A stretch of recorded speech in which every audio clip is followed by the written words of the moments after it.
Mike Norvell. Get better every single week, and today's another opportunity at a conference taking on UMass. You get the W this weekend. You've won 3 in a row before the conference schedule really ramps up, and you got to travel to take on a Clemson team next week. And the second part of this conference schedule for the Noles gets a lot more difficult, but still everything to play for this team as we get set to go. CJ Kaloji is going to put toe to leather. We're underway here in Tallahassee. Travis Jay is going to take it out of the end zone.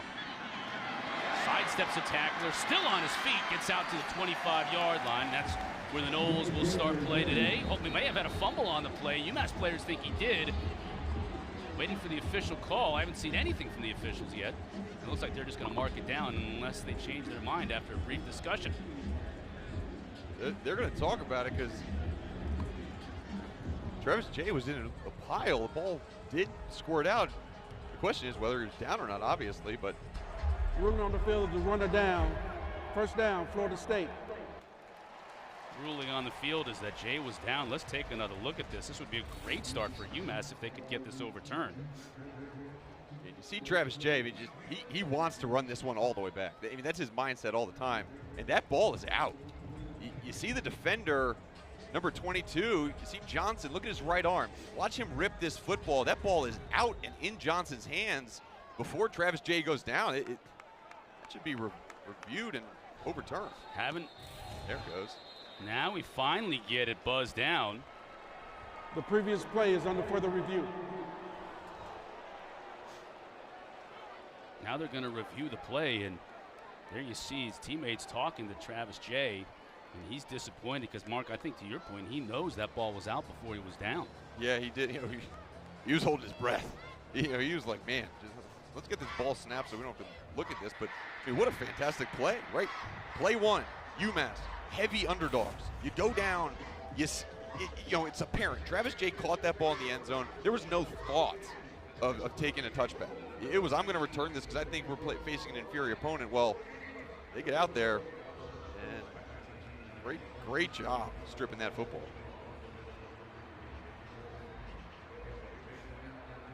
Well, that's that left knee. It looked, yeah, that ball is out. Yeah, everything. Stripped and recovered. Yes. Jarrell Johnson made the play, and that's a huge special teams play.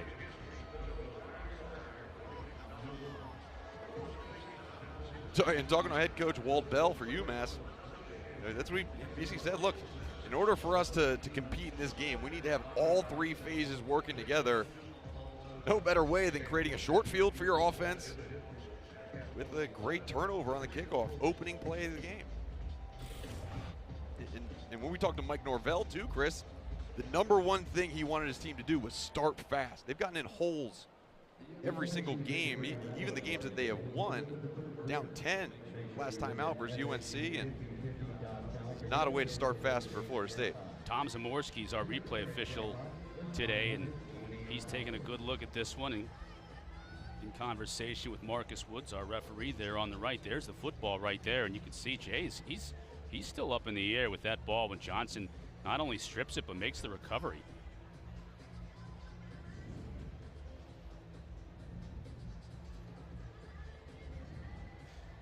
If you had to make a formula for springing the big upset on the road, I think winning the turnover battle would probably be right at the top of the list, wouldn't it? That would be #1. Big plays turnover battle.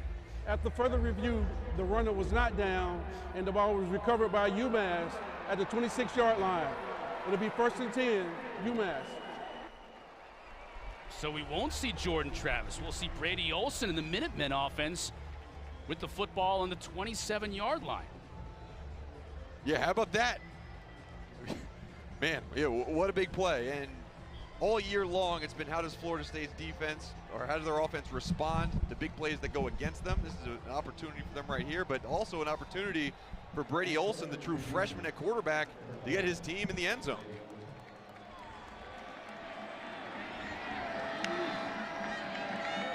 Olson to give to Merriweather. He's the big back. Helmets come flying. Merriweather was able to pick up about 4 yards. Ellis Merriweather, 6'2", 225 out of Alpharetta, Georgia. and he runs like he's 6'2", 225. He has started to run behind his pads, lower his shoulders. He's a guy that you got to really bring everything to tackle.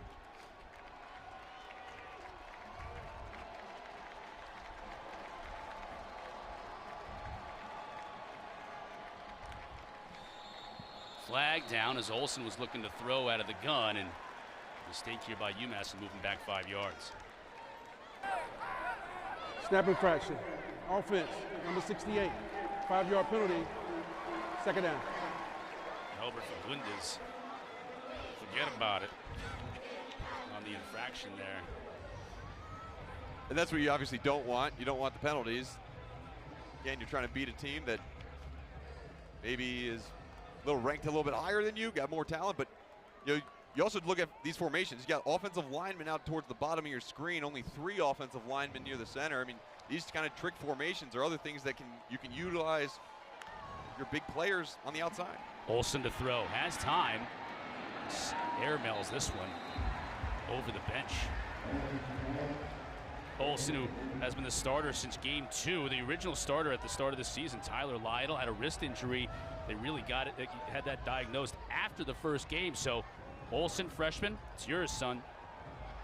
Yeah, it's your team. He came in for that Boston College game and played pretty well, honestly, and just kept earning the right to be out there. Against Toledo is probably his worst performance, and trying to bounce back in this game. 3rd and 12, big down. Homecoming crowd here at Doak Campbell, getting their defense fired up. Noles bring 5. It's picked up initially, now over the top, and it's overthrown. Tried to hit Dieke and just overthrew his receiver. It'll bring up 4th down. Yeah, and Kevin Knowles, the true freshman nickelback for Florida State, he was all over that route, and that's one of the areas that is going to be a point of concern for UMass, is how their wide receivers can gain separation in some of those 3rd and long situations where you have to throw the ball. If it was up to UMass, they would be running that midline dive, that inside run play, 1st, 2nd, 3rd down if they can. Cameron Carson in now to attempt the 45-yard kick. Has the leg, and he nails it. That's a season long for Carson. So UMass takes the turnover on the opening kickoff. They go 3 and out, but they put 3 on the board. Minutemen on top early. When Subway opened, they changed the fast food game. But sometimes you gotta refresh to be fresh. Welcome to the Eat Fresh Refresh, where there's so much new, some say it can't fit in one ad.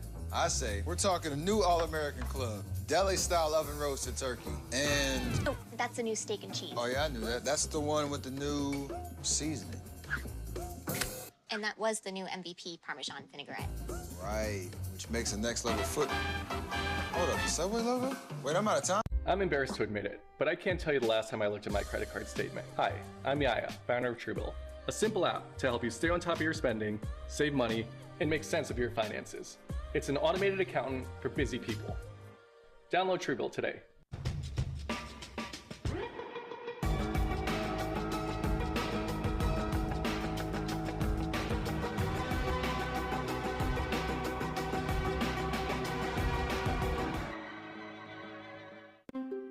Why do nearly 1 million businesses choose Stamps.com to mail and ship?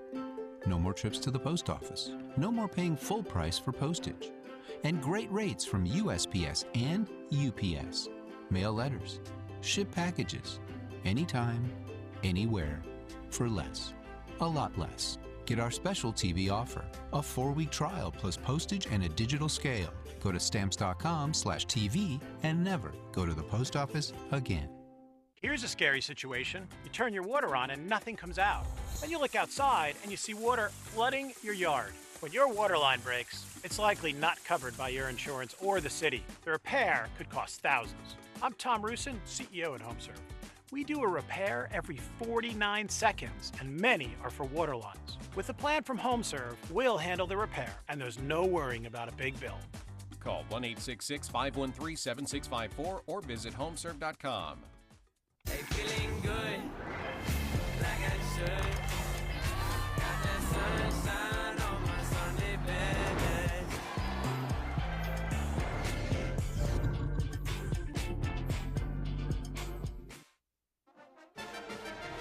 ACC Network College Football is presented by the Eat Fresh Refresh at Subway and in part by the Peloton Tread. Run faster and get stronger like never before. Homecoming here in Tallahassee, all the festivities, pep rally over the weekend. Had Group Love concert as well. Mary, our camera woman, was telling us about that. Plays lacrosse here at Florida State. Glad to have her on board. Travis Jay, this time instead of taking the ball out, he takes a knee, and Florida State now will get a chance to see this offense. And Jordan Travis from their own 25. Yeah, Jordan Travis, man, he's really solidified himself as the starter here. Came into this season not knowing, okay, are we going to have Mackenzie Milton, the transfer from UCF, one of the great comeback stories of college football ever, as our quarterback, or is it going to be Jordan Travis? And for a while, there was a little bit of a back and forth, and Travis was injured.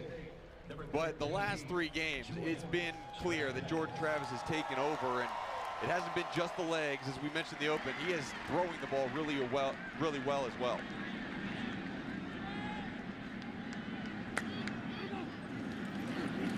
Looking to throw on the run. Now he'll run it into the second level to midfield. And out of bounds after a long run. Bryce Watts finally tracked him down, but Noles are in business in Minutemen territory. They started doing this last week. At 12 personnel, 2 tight ends in the game, and they went with the read option inside zone. Now they're running the speed option towards the outside where he has the option to run it or throw it. Great job. Just pulling it down, seeing space, and getting yardage. 39 yards on first down. Now they give to Corbin. Rolls through a tackle, stays on his feet. Carries a tackler down to the 15. Big chunks for the Noles. And we mentioned the 2 tight ends, and we talked to Kenny Dillingham. It says we get better angles on our blocks. And you see 87 working through there, getting a big block on the linebacker. That's Cam McDonald, the tight end. And they love having those 2 guys on the field. Both of them are on again, and Jordan Wilson and Cam McDonald, both effective in the blocking and the passing game.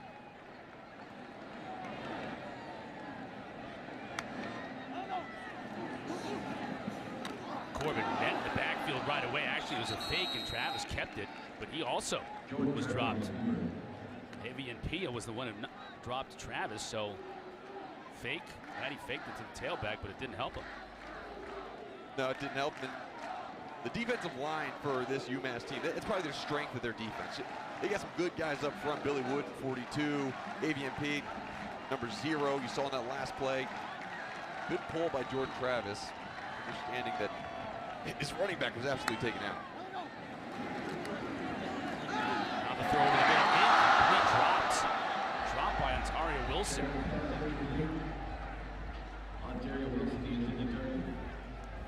This is an example of the play action pass. See the eyes up the whole time. It's a good throw. I mean, that's a great throw. It's got to be caught. Ontario Wilson would love to have that one back, but either way, it's going to set up 3rd and long now. And after that, big run by Jordan Travis, this is a must make it, or else you're going to have to settle for a field goal. Noles can pick up a first down just outside the 5-yard line. Wilson in motion. UMass brings heat. Gets it out to the tight end, McDonald. Shy of the goal line, but he'll pick up the first down. It'll be 1st and goal for Florida State. The Noles, Mark, have been great in the red zone coming into this game. They've scored on their last 10 opportunities, and I think more importantly, 8 of those 10 were touchdowns. Yeah, you're absolutely right. They're fantastic. They're 2nd in the ACC in terms of red zone touchdown percentage, 14 of 20 on the season.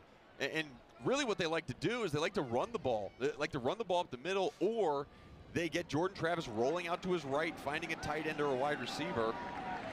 They got the big tight ends in the game, 3 of them. Design run.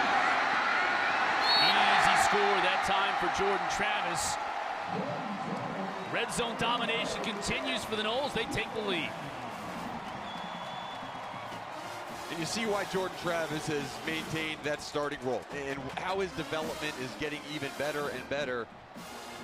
First, you see the scramble run. They got them all the way downfield. Then the rollout completion on 3rd and 10. And really, it was a drop, too, that even put them in that situation. Great drive for Jordan Travis, efficient offense after that turnover on the kickoff return to start the game. Ryan Fitzgerald, the hero of the Noles' first win of this season against Syracuse with the game-winning field goal. Hits the PAT, and the Noles behind a strong running game all the way down the field, punctuated by Jordan Travis's touchdown. FSU up 7-3.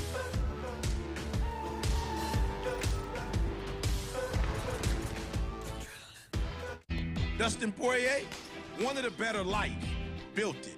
Wanted respect, earned it. Wanted a title, won it. Decided to change the world, doing it. You know how my man keeps accomplishing everything he sets out to do? He believes that he can. Guaranteed Rate is a mortgage lender who understands the power of belief. First home, dream home, whatever your goal, you can make it real. Because if you believe, you will. Peloton, come on, let's get this workout started.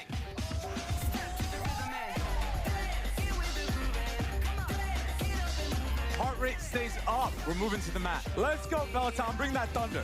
As you rotate, exhale. We did it together, Peloton.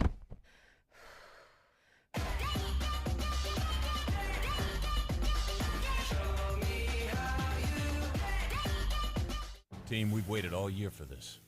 But game day isn't about wins or losses. It's about grills and smokers, burgers and wings, buffalo sauces and secret rubs. Do we save at Food Lion for the home field advantage?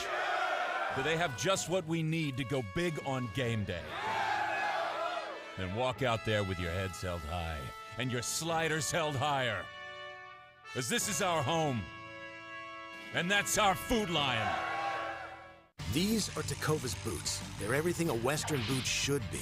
If a mountain of 5-star reviews doesn't blaze a trail for you, our craftsmanship and style will. Quality and confidence, shipped right to your door. Find your pair at tecovas.com.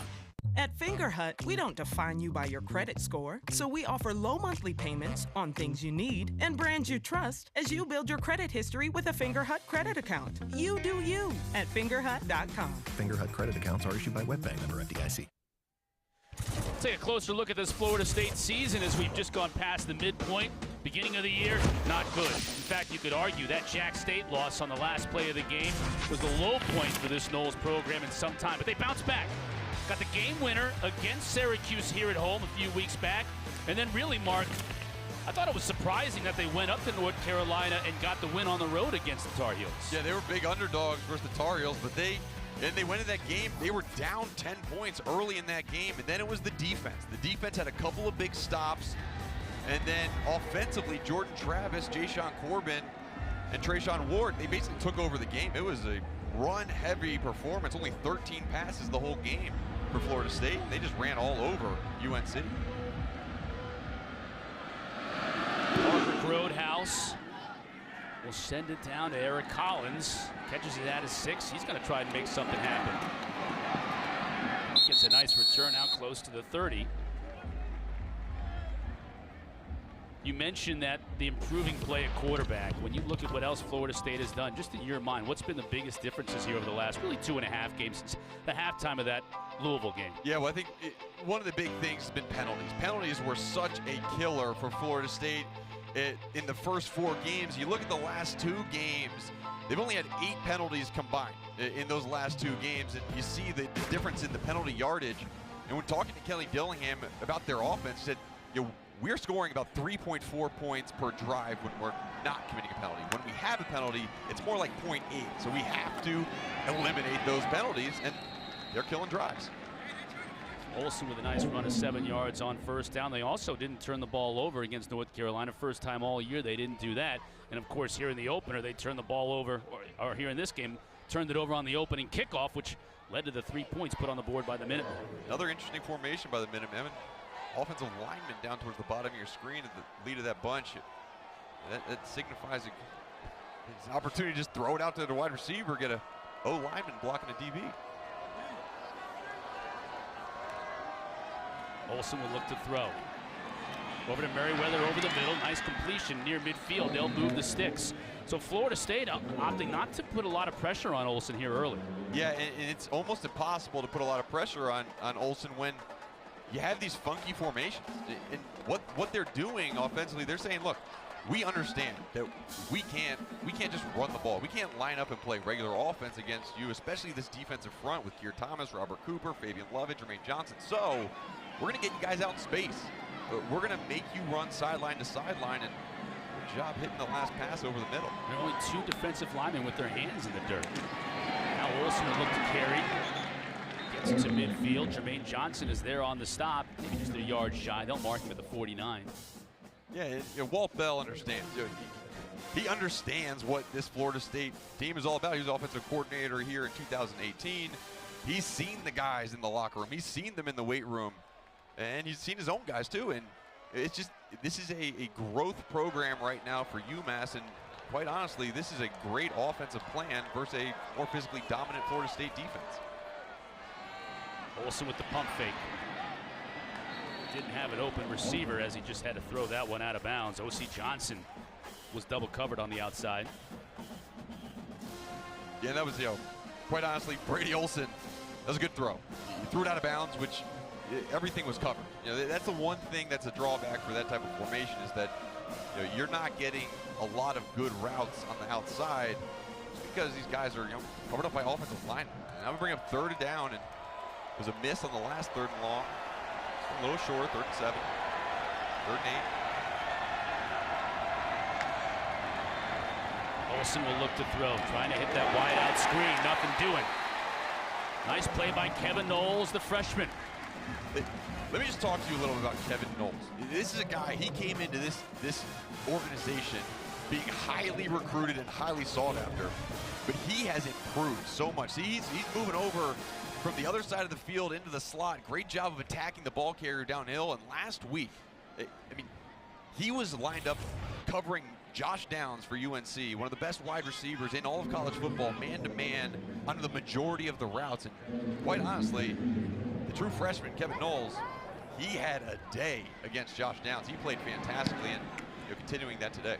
George Georgopoulos, the punter for UMass, forces Travis Jay to call the fair catch, and Florida State will start now deep in their own territory on their 2nd offensive drive of the game.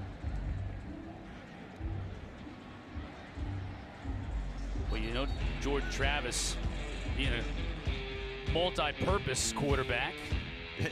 E.J. Manuel. Hey, you checking us out back in studio, E.J.? You can do it all here with Florida State. He could. Christian Ponder, he was in my era, played against him a bunch of times, and obviously the great Charlie Ward, but Jordan Travis, and he's topping the list. How about that? 1,000 yards rushing. And I think the cool part you mentioned, dual threat. I feel like he's just become a dual threat. It used to be, man, take away the run, make him pass the ball. Now he's proficient at both. That's Ward on the outside with good run down the left side. He's finally knocked out of bounds. Toafili, rather, at the 45. Ward and Toafili are like twins almost, just in terms of being that same style and same size back. I think Ward got away with a little bit of a hold right there at number 29, but either way, Toafili, good job making the most of it down the sideline. Didn't have a carry last week. See him back in the mix.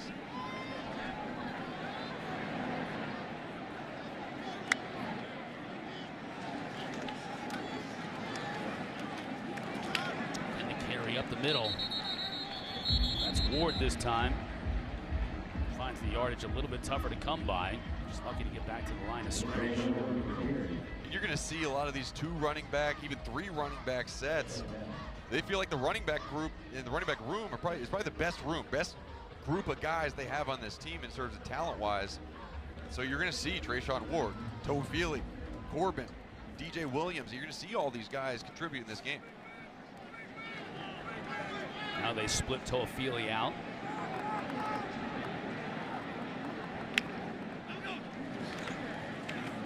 Give to Ward. Again, Sleddy's tough in the middle of that line. Jarrell Johnson did a great job on special teams to open the game with the tackle there, forcing a 3rd down here. Yeah, another freshman linebacker for this UMass team. We talk about youth in programs. You know, UMass 2 years ago, when Walt Bell got there, they were the youngest team in all of college football.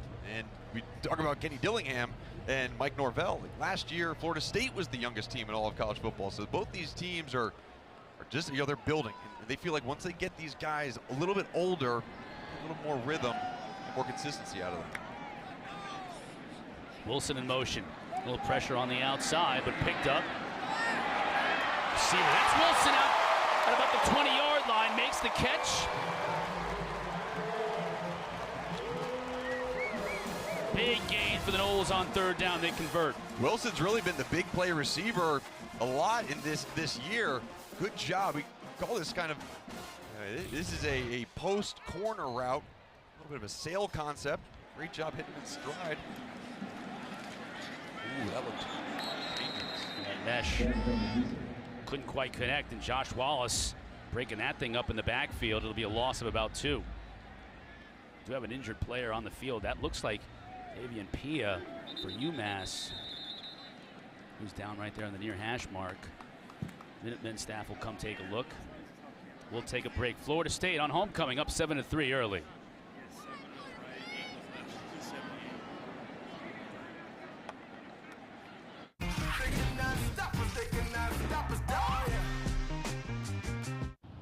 You finally found the perfect car with the leather seats in racing blue. You even got them to throw in the LED fog lights for free. Auto Owners insures your car because some people never learn to parallel park. That's simple human sense. Ask your independent agent if Auto Owners makes sense for you. You can do it. Keep going. More. No, stop! PNC Bank believes that if your phone can help you track your pizza, Cody, where are you, buddy? then your bank should help you track your spending. Virtual Wallet is so much more than a checking account. Its low cash mode feature gives you at least 24 hours of extra time to help you avoid an overdraft fee. He's gotta be close. 6 blocks in the other direction. Make a left, make a left, make a left. He made a right again. Virtual Wallet with low cash mode from PNC Bank. One way we're making a difference. In guys' hair, game day is every day. Our training doesn't stop. Do it again, run it again. Round face, straight hair. Short on back and sides and long on top. Nice work, Taylor. Being a sport clip stylist takes a strong skill set. Finger curls. And strong fingers. Only the best make the cut. That's Sport Clips. Sport Clips, the pros in men's hair. The greatest breakthrough in oral care just got even better. With Waterpik Sonic Fusion 2.0, you can brush and floss at the same time. With 2 times the bristle speed and superior flossing power, it cleans deep between teeth and below the gum line. Clinically proven to be up to twice as effective as regular brushing and flossing for removing plaque and improving gum health. So upgrade your oral care with the world's first flossing toothbrush. Go online or ask your dental professional about Waterpik Sonic Fusion. A logo can do more than identify your company. It can connect in meaningful ways, energize your team, and inspire your customers. We're 4imprint, and we know your logo on the right product can create moments that matter. With 30 years of experience and thousands of products to choose from, we guarantee your order will be right the first time, on time, and for a great price. Be certain that the right moments will matter. Explore thousands of promotional products at 4imprint.com. 4imprint, for certain. Nole fans tailgating, playing a little cornhole. What was your advice when you saw that? The bags are slipping off the back a little bit too much. You got to sand the board up a little bit, get a little bit better grip. If you're going to play backyard Olympics, you got to do it right. Exactly right. No point in doing it. If you're going to be a bear, be a grizzly. As my dad always used to tell me. See these guys over the years. Think are the same 2 dudes, or you think they like bequeath the glitter to the next group? You got to imagine that no way that the glitter keeps them that young. Plenty of time to throw for Travis. Now he escapes the pocket, can't escape the rush though, and is sacked. Powell on the sack as Teray Powell got in there, and this is a fired up UMass defense. They are, and look at the defensive line. They do a good job of holding point, getting off blocks, and then the closing speed. Impressive closing speed by Powell. And is there anything better than seeing a defensive back wearing number 21? I mean, it just looks so right. With towels and whatnot hanging off him here in this stadium, although he's wearing the wrong colors for all the Florida State fans here. 3rd and 16. No snap. Handled by Travis. Now he's flushed out of the pocket. He'll look to run. Corbin's in front of him to give him a few blocks. Great moves downfield. And then football came out. And that's going to be ruled a fumble. It came out and came back about 5 yards.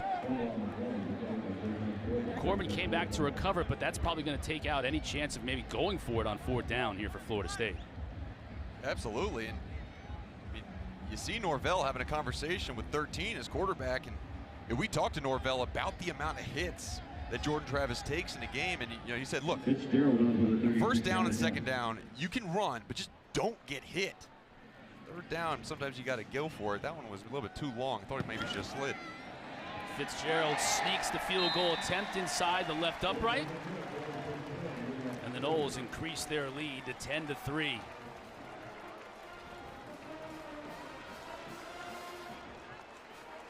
Big day of football here on the ACC network. Still to come. 4 o'clock, Boston College in Louisville. Then at 7:30, it's our ACC primetime matchup presented by Geico. Georgia Tech and Virginia. Of course, all those games are not only on the ACC network, but live on the ESPN app as well. Get a chance to see some of the top quarterbacks in the league. Guys that can put up some numbers. I would expect a lot of fireworks in both of those games later on today on the ACC network. I would agree with that for sure. Look at these guys. I mean, talk about Brennan Armstrong. I mean, what a year he has had. Just absolutely dominating the game through the air. And again, he was more of a running quarterback last year, and he could throw the ball proficiently. But now he is a master at throwing the football. That lefty release, a little bit different than Lee Cunningham. I mean, he is special. And when he is on fire, he is on fire. Looks remarkably similar to Lamar Jackson when he has everything clicking. Here Roberts from his 4. Corrals it. Gets it out to about the 27. Good return for the Minutemen.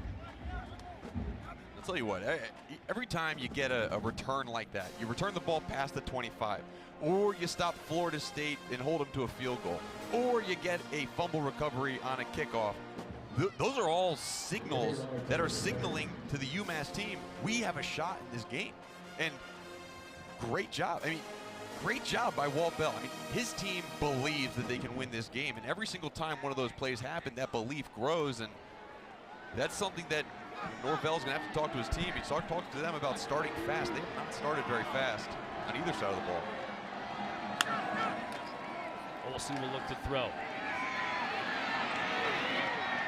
Pick up about 4 yards. Samar Wise, who's oftentimes playing quarterback on the receiving end there. Send it down to Jalen Johnson.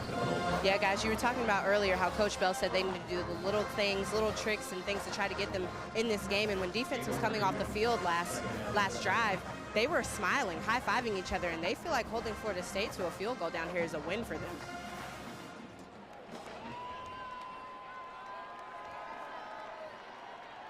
Picked up a 1st down on their last offensive possession, got it to midfield.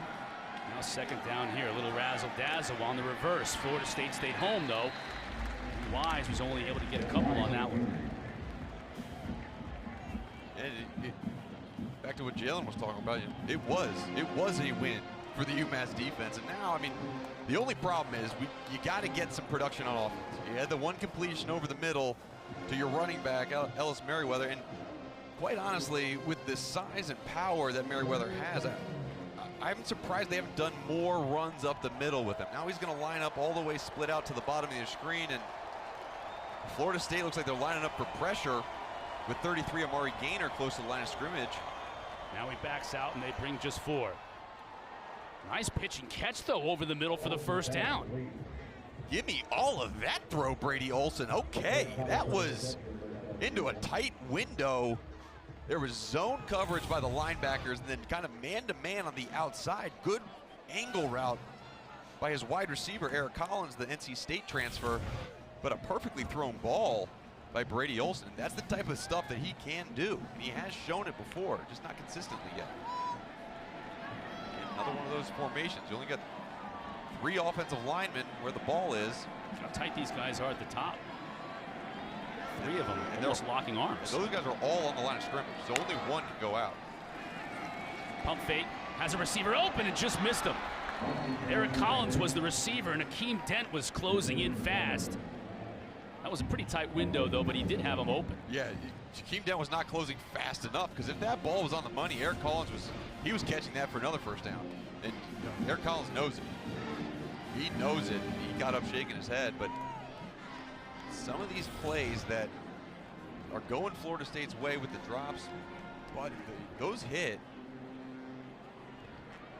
be exposing something with this Florida State defense. Now Brady Olson going to the bench, and Zamar Wise, who's carried the ball a couple of times, lining up in the gun. Yeah, he's their run threat quarterback. Adds another dimension to this offense. Keeps it, tries to get to the edge, and does. Lowers his shoulder, gets the first down. He's close to it. I think he's going to have it. Yeah, Zamar Wise, another true freshman out of Newark, New Jersey. He's got the speed. He's thrown a couple balls this season. Last game, he's 1 for 1. He's 100% completion rate. 1 for 1, 3 for 3 before that. But he is the threat on the ground. He had 64 yards rushing and a touchdown last week with 11 carries. Now Olson will come back in for the first down, regular offense passing attack.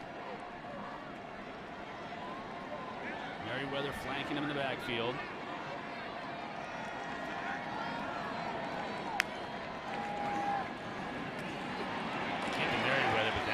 Blowing up from the start.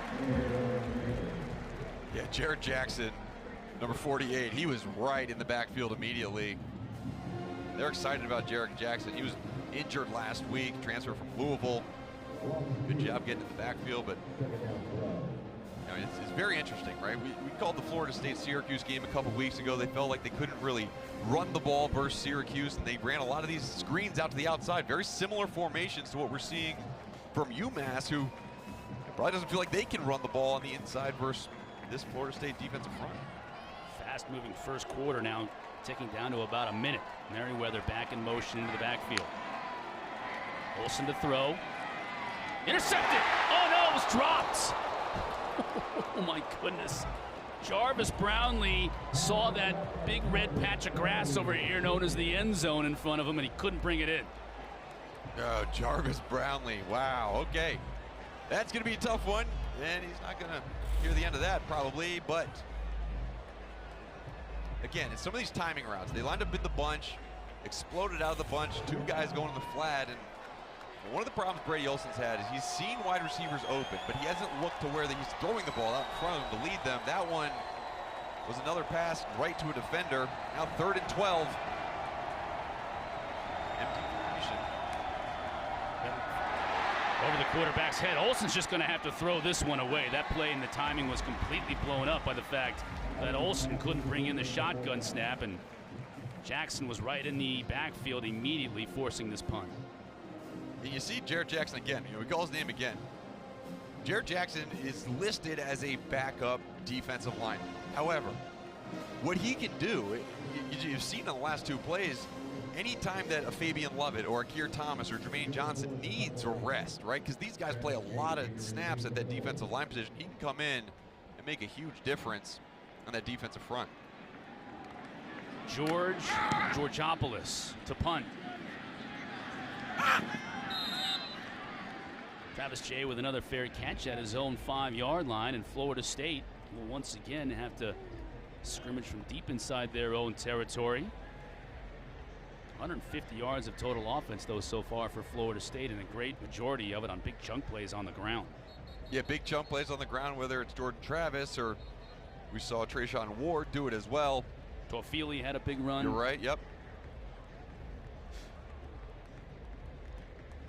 They've run for 200 yards in all but 1 game this year. So, I mean, that is their bread and butter, man. Which is unbelievable. I mean, that's unbelievable, especially because, yes, they are a running team, but it's it's not the triple option type running game where they're only running the football. They break up those long gains. Corbin and Toafili now both in the backfield. Corbin slides off the hip of a would-be blocker. Dwight Powell brings him down, only a gain of 1 yard.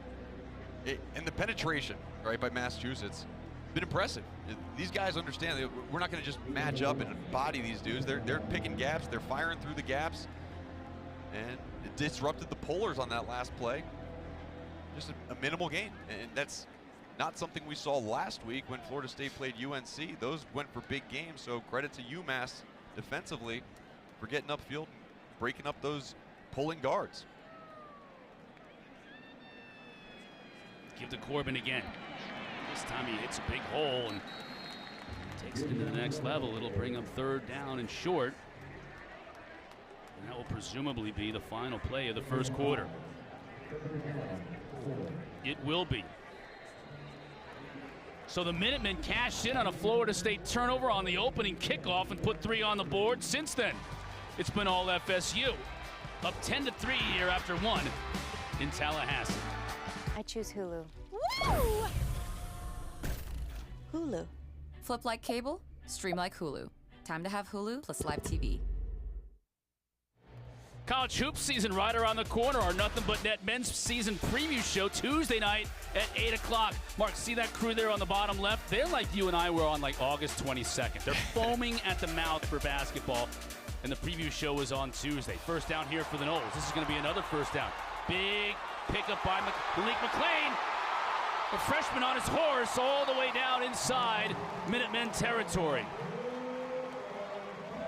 Another one of those true freshmen for this Florida State team, making a big difference. Good job coming across the field. They love getting him close to the line of scrimmage because with his size at 6'4", 200 pounds, he can block in line. He can block a DN, or he can come across. Great job with the catch and run and placement of the football by Jordan Travis. And they love the possibility of Malik McClain going forward at that receiver position. Travis looking to throw, has all kinds of time and just can't quite hook up with Keyshawn Helton.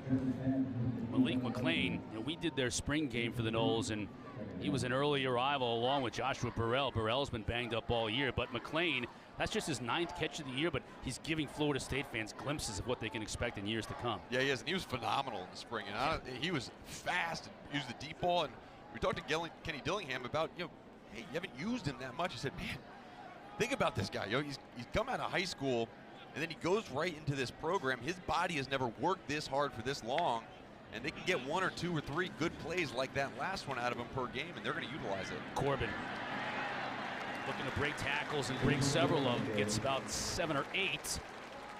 Josh Atwood finally there to bring him down, but it'll bring up 3rd down and 2 for this Florida State offense. Corbin banged up a little bit in that Carolina game. They've used the off week to heal some bumps and bruises, but maybe not quite 100%. So we've already seen it a lot, Mark, to your point. We've seen Ward and we've seen Toafili. Don't be surprised to see DJ Williams maybe carry the ball a bit today for Florida State. Yeah, absolutely. And they feel comfortable with really any one of those backs. A little bit different style with Treshaun Ward and Toafili, but DJ Williams is similar to Jashaun Corbin in terms of downhill. Corbin, there's some downhill run for you. Inside the 15, inside the 10, he'll score. Well, they didn't look too banged up on that one, Chris. Great run by Jashaun Corbin. Good blocking by the offensive line. And when we talk about Jashaun Corbin, I mean, he's been averaging 92 yards per game and 7.4 yards per rush. I mean, that is out of control, unheard of. I mean, they are really their 2 running backs, Jashaun Corbin and Treshaun Ward. Both are right around that 7.4 yards, which are both tops of the ACC in terms of yards per carry average. Fitzgerald perfect on the PAT. Florida State's 5th play of 25 or more yards on the day. This one ends up in 6. Corbin, his 5th of the year. All Noles. Fuel your grind with Gatorade's proven formula and the right blend of electrolytes to help you on your journey to greatness. Dustin Poirier wanted a better life, built it. Wanted respect, earned it. Wanted a title, won it. Decided to change the world, doing it. You know how my man keeps accomplishing everything he sets out to do? He believes that he can. Guaranteed Rate is a mortgage lender who understands the power of belief. First home, dream home, whatever your goal, you can make it real. Because if you believe, you will. A big bow box says a lot about a person. Like they have a mighty hunger, a powerful thirst, and take tailgating very seriously. Game day and beyond, grab a football-ready big bow box.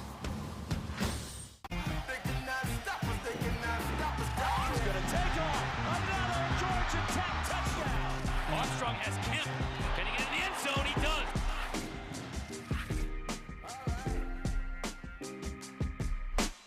Listen, I want what I want. I ask her to take a little off the top, and she gives me this. It's not what I wanted. Obviously, you don't have that problem. Seriously, man, it looks fine. Come on, be honest. I even brought her a picture. And she still gave you that? That's what I'm trying to tell you. She still gives me this. I don't understand. Did you tip her? Yeah. I wouldn't have. Thanks, Larry. No problem. Seriously, how bad is it? Relax, man. It'll grow back. Maybe. When we started our business, we were paying like an arm and a leg for the postage. I remember setting up ShipStation. I think it was just like 1 or 2 clicks. Everything was up and running. I was printing out labels and saving money. ShipStation saves us so much time. It makes it really easy and seamless. Pick an order, print everything you need, slap the label onto the box, and it's ready to go. Our cost for shipping, like, were cut in half, just like that. ShipStation, the #1 choice of online sellers. Go to shipstation.com/TV and get 2 months free. The ACC's Committee for Racial and Social Justice, in conjunction with its member institutions, have identified this week as ACC Unity Week. As part of this initiative, members of UMass and Florida State, they join one another on the field to demonstrate their commitment to seeing each other as equals and treating each other with respect and dignity at all times. Recognize that our differences don't divide us, but make us stronger. And you got to see the Minutemen and the Noles before the game, locking arms. Always good to see. Parker Grodhouse kicking off for Florida State. Let's see if Jameer Roberts wants to take this one out. He does not, and it'll be a touchback. Take a look at Corbin. And he's sitting right next to Wilson, right? One of his lead blocking tight ends. I mean, these guys, they're starting to get that feel. I mean, it's been a lot of the big plays, the big runs that we've seen over the year for Corbin. Last week it was more, look, we're going to pick up clips of 6, 7, 8 yards on the ground, sustain more drives. What that led to is the time of possession difference was huge last week. This week, a little bit different opponent. You can break off some of those big runs, but either way, this run game for Florida State, other things have been lacking at times, but that has never gone away. Smart Wise backing with the shotgun. Eludes one tackler, couldn't elude Robert Cooper, though. That's 6'2", 335. It is difficult to get away from Robert Cooper. He covers like half the field just by standing there. And Robert Cooper, he's a guy who's in because Dennis Briggs, who was a starter, got hurt a couple weeks ago versus Louisville, and Cooper just steps right in. He's a veteran. He's been here for a while. He understands it. He was a man against UNC, driving them back. Again, this defensive line, they are working well. Bringing pressure here on the edge. Olsen gets it off, and it's going to be a big play. That's going to be a big play. Merriweather into Florida State territory, driven out of bounds at the 42. Florida State came with the pressure, and Olsen made him pay. Well, how do you neutralize a good defensive line and a team that brings pressure? Throw the screen pass to your running back. Good job by the offensive lineman getting out in front, leading the way. And that's a fantastic call by Walt Bell, understanding, look, we're starting to get our momentum taken away from us. We're not being successful in our inside run plays. We can't throw the ball downfield very well. Let's throw a screen pass out there. Great job. Connection from Olsen to Merriweather. Joe Horn and Ethan Moninger, the two offensive linemen, showing wheels out in front. Olsen with the fake. Now has a receiver out in the flat. Nice tackle, though, coming up to make the stop on O.C. Johnson. That was Jarvis Brownlee. Yeah, good open field tackle by Brownlee. Good job of Brady Olsen zipping the ball out there. We talk about this, the defensive front for Florida State. They are very, very good. And you're going to get some guys drafted in the first round. But the secondary, Chris, they've started to kind of find their rhythm. They have the right guys in the right positions now. Took them a little while to figure that out, but they feel like over the past 2.5 games, they really got their guys in there, and they've been playing much better. Now again, spreading out the Noles. Olsen keeping. He's dropped after a couple of yards. Robert Cooper again on the tackle. And good pull read because Jermaine Johnson for UMass was taken out by Derek McClendon. That's what the crowd reacted to after that hit in the backfield. And now we got 3rd and long again. And the last time we had 3rd and long, we saw an almost interception by Jarvis Brownlee. We're gonna have to push the ball downfield a little bit. Look for the one-on-one matchup towards the top of the screen. Noles bring 5. Picked up though. Flag down on the play as the completion is made. Kevin Knowles was out covering on the play, and Johnson made the catch. Personal foul, roughing the passer, defense, number 33. Wow. 15-yard penalty added to the end of the play. First down. Originally not enough yardage for the first down, but that personal foul from Amari Gaynor will give the Minutemen a fresh set of downs. Yeah, Amari Gaynor coming in from the inside. You see him get that right hand up in the helmet of the quarterback. That's, it is what it is, right? You can't hit the quarterback in the head with forcible contact with any part of your body. And that can be, roughing a passer. It wasn't enough, obviously, for a targeting or anything, but Chris, 15 years ago, that was not roughing the passer. Now it is. You got to play by the rules.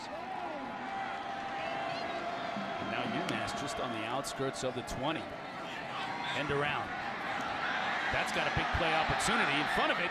Upended at the 4-yard line, Melvin Hill.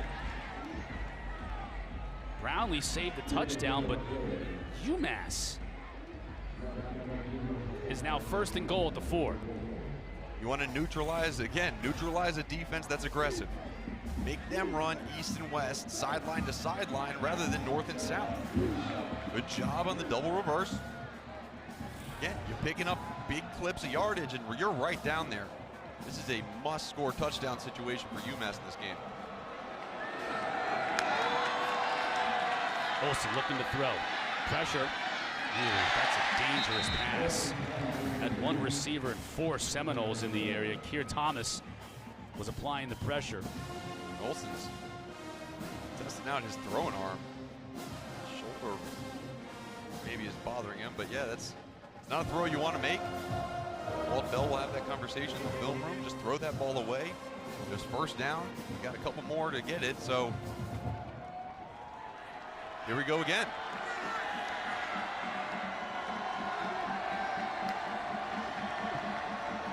Unbalanced formation, everybody to the left side of the screen. That means number 14, the tight end, is ineligible to go downfield, so he's just a blocker. Olsen rolls the pocket into the end zone. That one's going to be picked.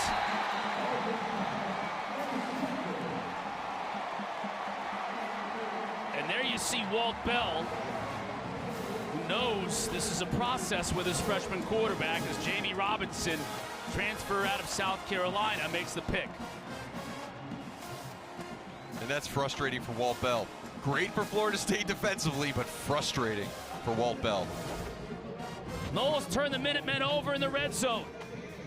They lead 17-3.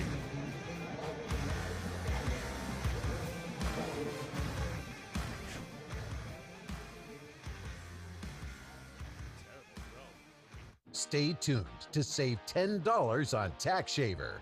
For a close shave, you need to get a razor and lather up. For a quick shave on the go, you need to settle for an electric. But what if you really want both?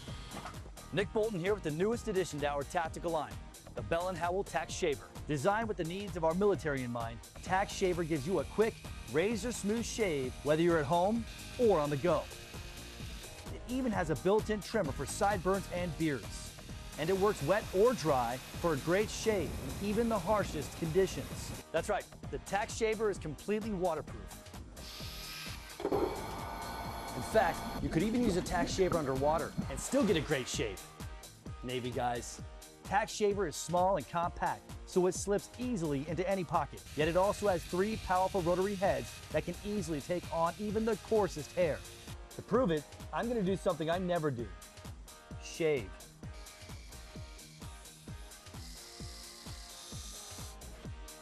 As you can see, it easily handled even my stubborn stubble. Now that's what I call military tough. So let's review. Tack Shaver gives you a quick, razor-smooth shave, features a built-in trimmer, works wet or dry, even underwater, and has 3 powerful shaving heads. I mean, there's just nothing like it on the market today.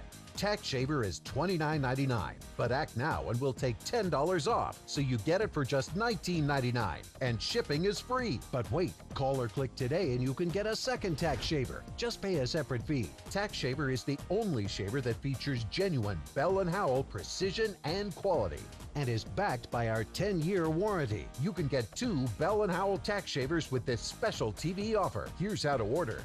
Call 1-800-482-6298 or go to tackshaver.com. Again, that's 1-800-482-6298 or order online at tackshaver.com.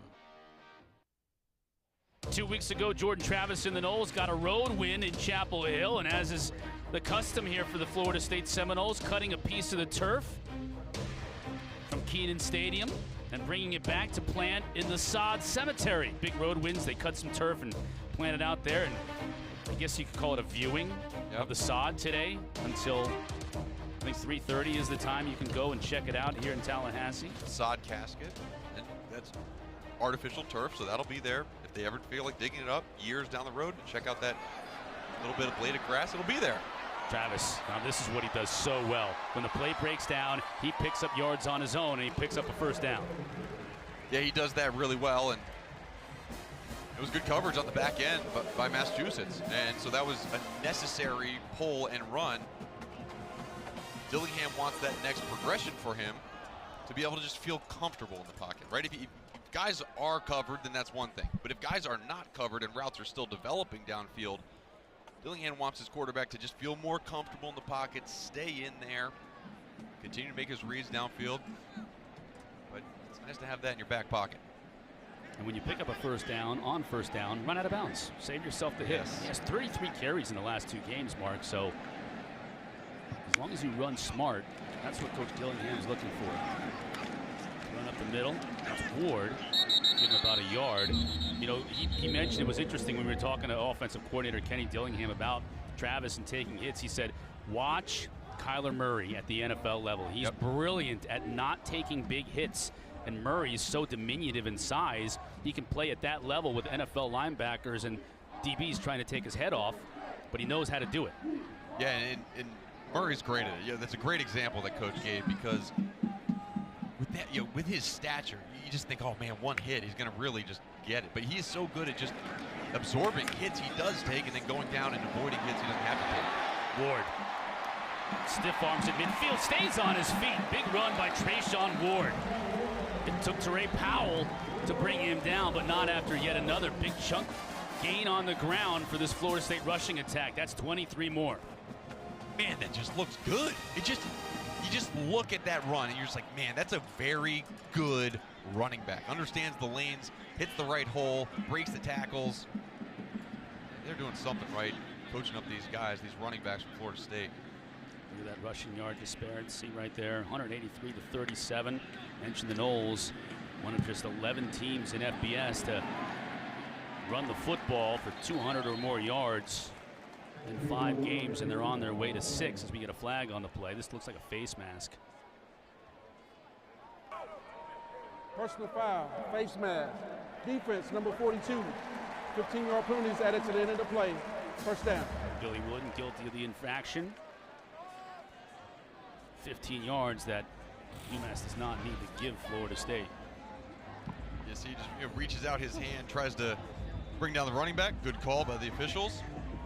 Only a face mask, extra 15. And the last couple plays, you've seen that formation where the running back's in the pistol or beside the quarterback and tight ends are in the backfield. They lived in that formation versus UNC a couple weeks ago. Now he got the tight end in that same backfield spot, but 2 running backs in the backfield. They sent Toafili out. Travis will look to throw. Now he pump fakes, Oh, a little shovel pass to Cameron McDonald.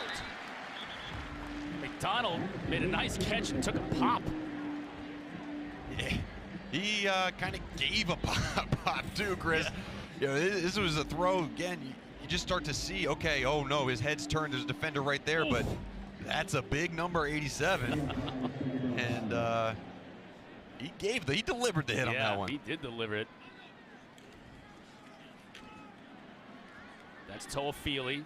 Just trying to put his head down and gain what he can. It'll bring up a 3rd and 2. And a lot of credit to that UMass front, defensive front, for they're just making some of these runs harder to gain. But we talk about the offensive line, too, for Florida State. This is an offensive line that they've had, coming into this game, 5 different combinations of offensive line. It felt like they were starting to get guys back, but today, Devontae Love-Taylor and Dylan Gibbons, their 2 guards, are both out of this game, so they have backups in those spots. Might be contributing to some of the miscommunication on who to block or some of the penetration that UMass is getting. Those 2 tight ends, as you've mentioned already, with Jashaun Ward. Give to Ward. He scoots through there and he'll score.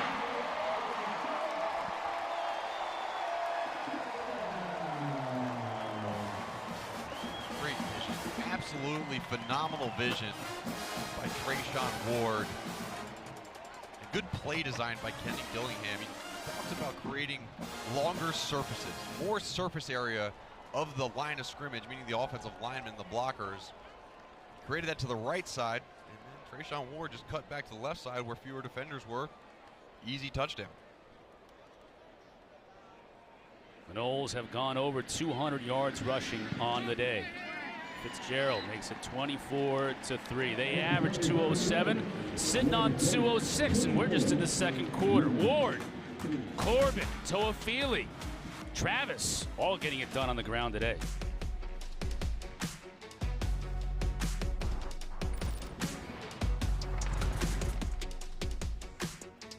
For everyone from players to parents, football offers unlimited growth with even more to learn. Visit futureforfootball.com to get ahead of the game. Find out where to play, what equipment to use, and get the latest from leagues around the country, including pro tips and parental info from the experts. These resources make it easier than ever to create your plan and make your play.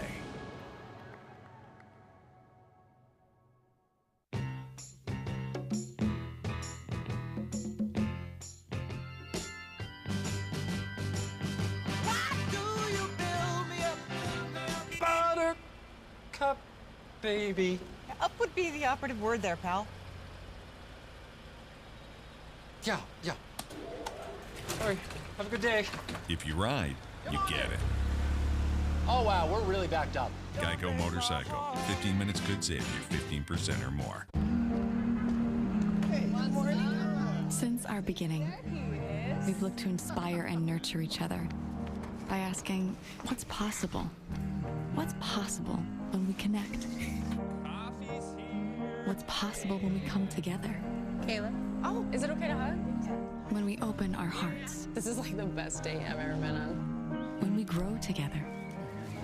After 50 years, we've learned that possible is just the beginning. Over 100 million Americans have a low credit score. Self is a new way to build credit that doesn't require a credit score. Plus, Self helps you save money every month and reports your payments to all 3 credit bureaus. Download the app today.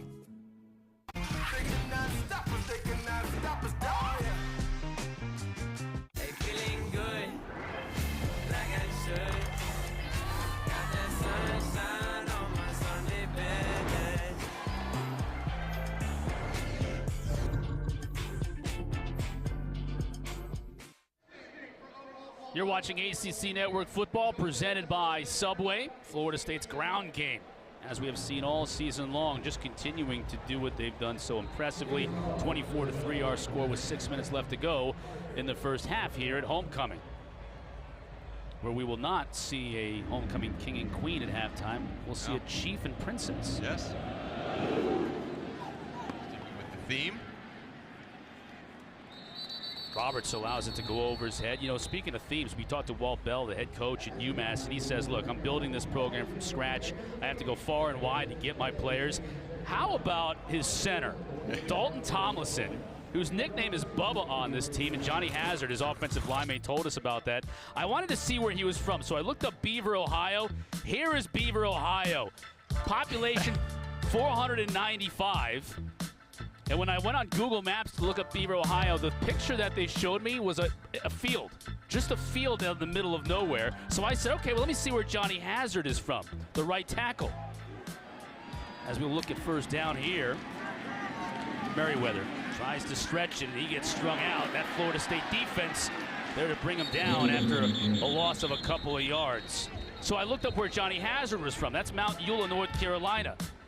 Here's a picture of Mount Eula, North Carolina, about 3 times the population of Beaver, though. Yeah. So Hazard refers to Dalton Tomlinson as Bubba.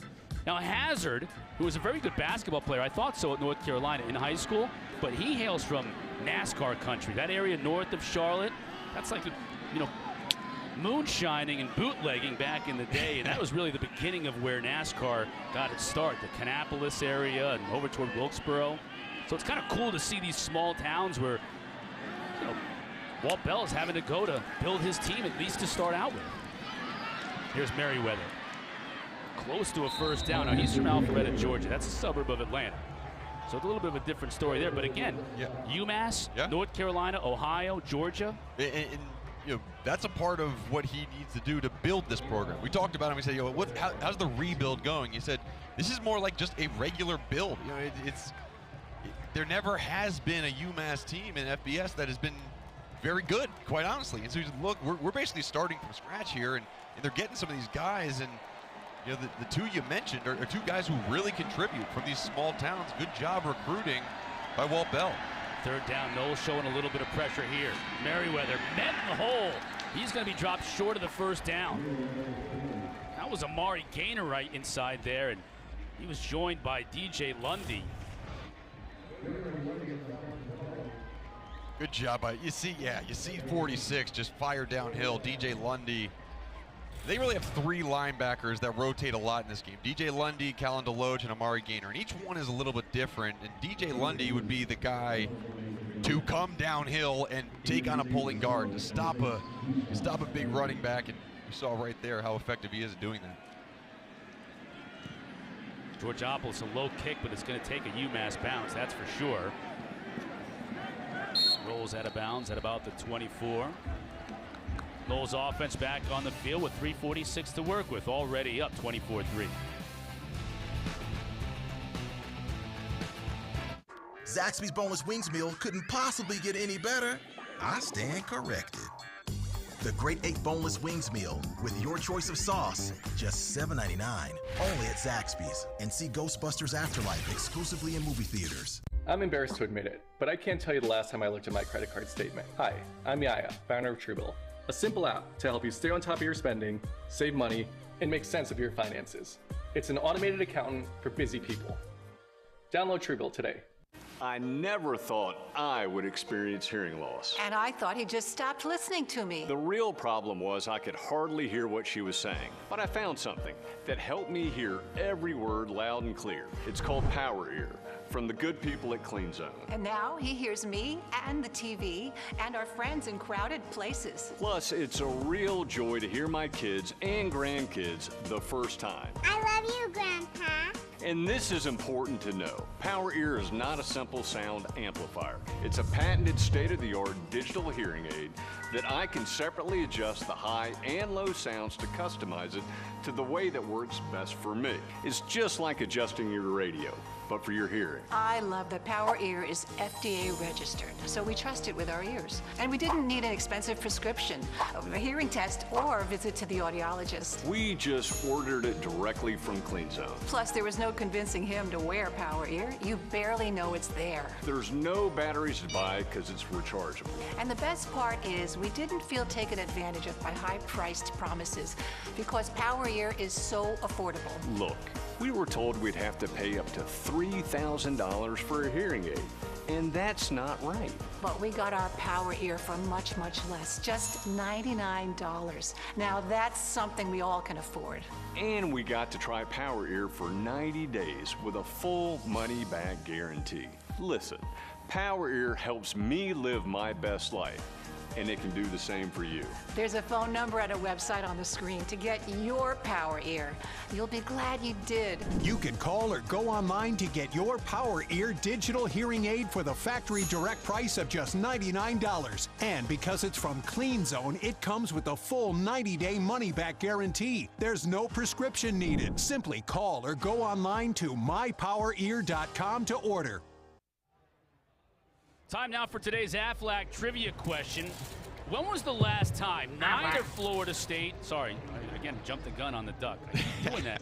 When was the last time neither Florida State or Clemson played in the ACC championship game? We certainly could see that this year. Yeah. Two teams other than those two, but that's your question. I think I might have a little bit of an idea. I'll let You people might have some insight on that. I'll let people think on it a little bit.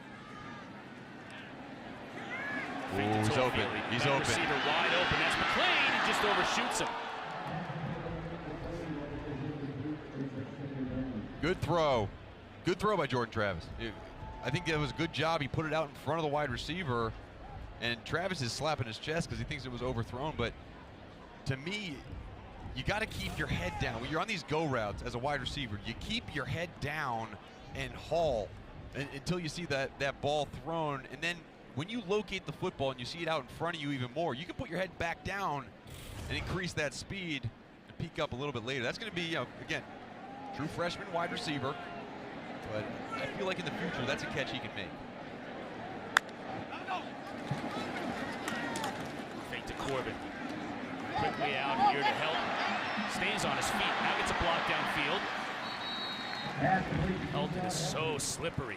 Jordan Mahoney brought him down, but 5'9", 175-pounder, the junior from Pensacola, hard to bring down in the open field. And he had a big game versus UNC. He had 3 receptions for 71 yards, which was his season high. And Jashaun Helton, number 6, he's the leader of that wide receiver room. And the coaches, Coach Dillingham said, I want him to play well because he does everything right in preparation. So if people see him playing well on the field, then they'll follow behind that preparation. That last game gave Helton a lot of confidence. That one rifled out. Couldn't quite bring it in as Helton was the intended receiver here. Let's answer our Aflac trivia question.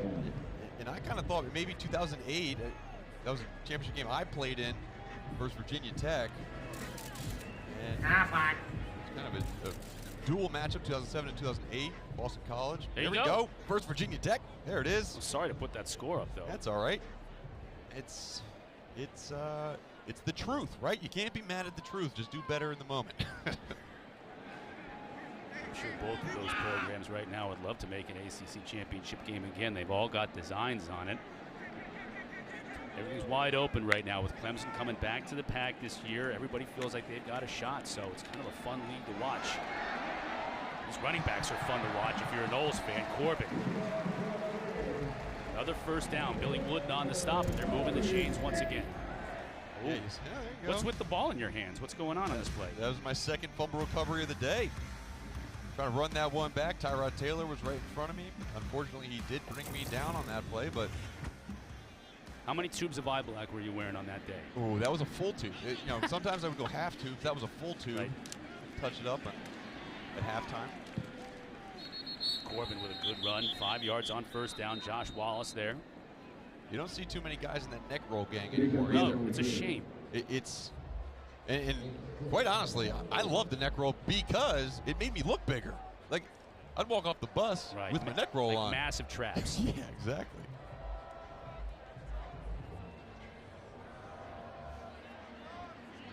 Second down and 4. Clock winding down to 2 minutes in this first half.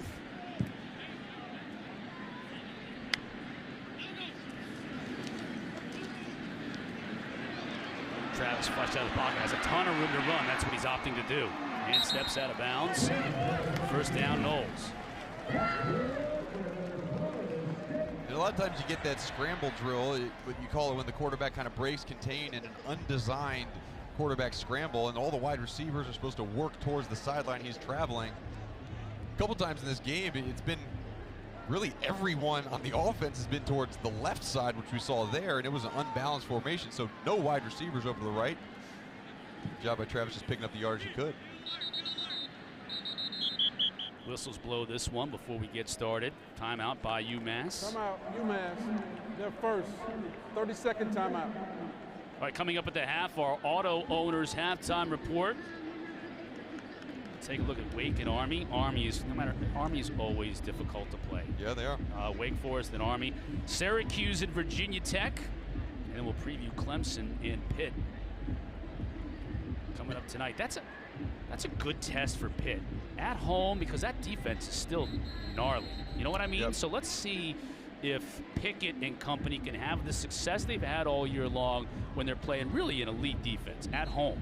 Yeah, and to me, the biggest test is going to be for Pitt's offensive line. I think that Pitt's offensive line has been the unsung hero of that team this entire year. They've been fantastic, giving clean pockets to Kenny Pickett.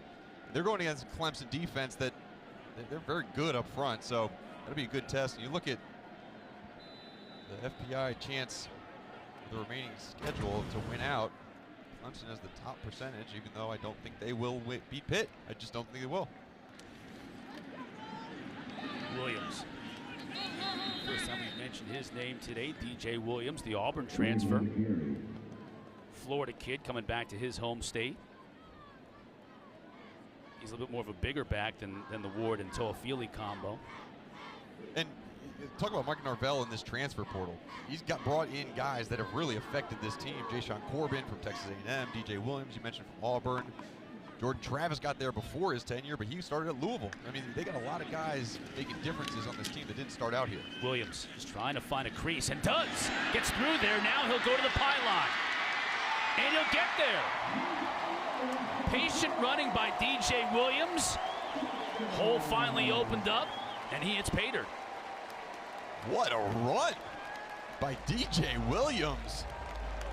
There was he was completely stopped a couple times just on his own accord, just waiting for the hole to open up. And watch the offensive linemen and tight ends. Great job by Jordan Wilson. Coming off his block, coming around from the other side of the field, working up to the linebacker, and that was the final block that sprung DJ free. Another big pickup on the ground for another 6 points. Really nice job by Malik McLean, too, the freshman. Learned how to block downfield, and he did just that, enabling DJ Williams to score his first touchdown as a member of the Florida State football team. Yeah, great touchdown. Really good job. Just good job by this offense, understanding, look, we had a tough time running the ball early in this game, but we just stick with what we're doing. The runs will come. It's showing up on the scoreboard and the stat sheet too.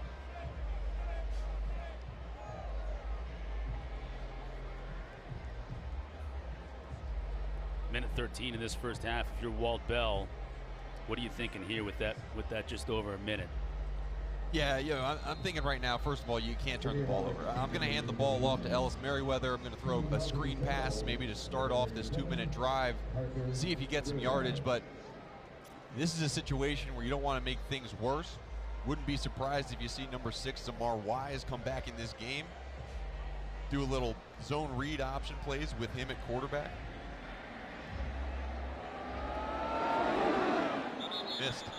Ball falls off the Teak Roadhouse.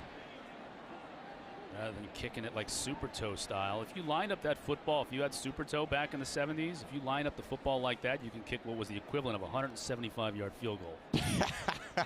Anybody who had Super Toe in the 70s knows exactly what I'm talking about. That's amazing. Okay?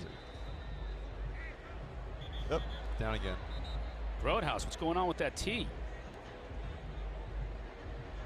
Yeah, now we get a holder. Yeah, there you go.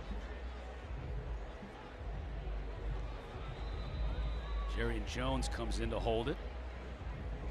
Let's see how this affects Roadhouse. As you know, Jameer Roberts is going to want to. I think he's going to want to try a return here with just a minute 13 left to go in this first half. Pretty good leg, though. Here comes Roberts from his own end zone. Stays on his feet. He's got a return here. Out past midfield before he's finally brought down. Okay, 1.2 minutes left to go in this first half, so UMass now in a little bit of business. Well, this completely changes the mindset for Walt Bell now. You got the ball around midfield. pick up a couple first downs, you're in field goal range. Talk about the coverage units for Florida State. We talked to their special teams coordinator. They put all their starters on the kickoff team and on the punt team. And sometimes that leads to guys just being a little bit gassed. And good job by DJ Lundy just tracking down the ball carrier, making a touchdown saving tackle. Olsen will look to throw. Pocket collapsing over the middle, has it complete. That'll be a first down. O.C. Johnson on the catch. 2 timeouts on the board for UMass. Yeah, they got plenty of time with where they are. They don't want to give any clock where if they do score, Florida State would have a chance to get the ball back. Good delivery. Good delivery by Brady Olsen. Last throw.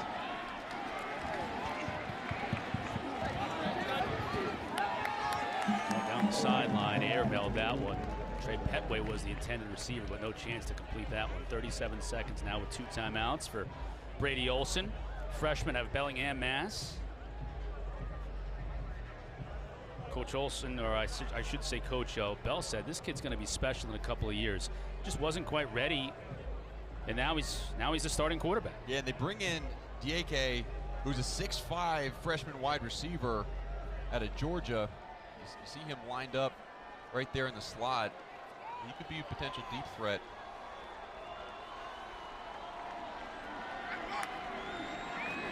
Olsen looking his way, now back to the left. That's intercepted, and that's Brownlee.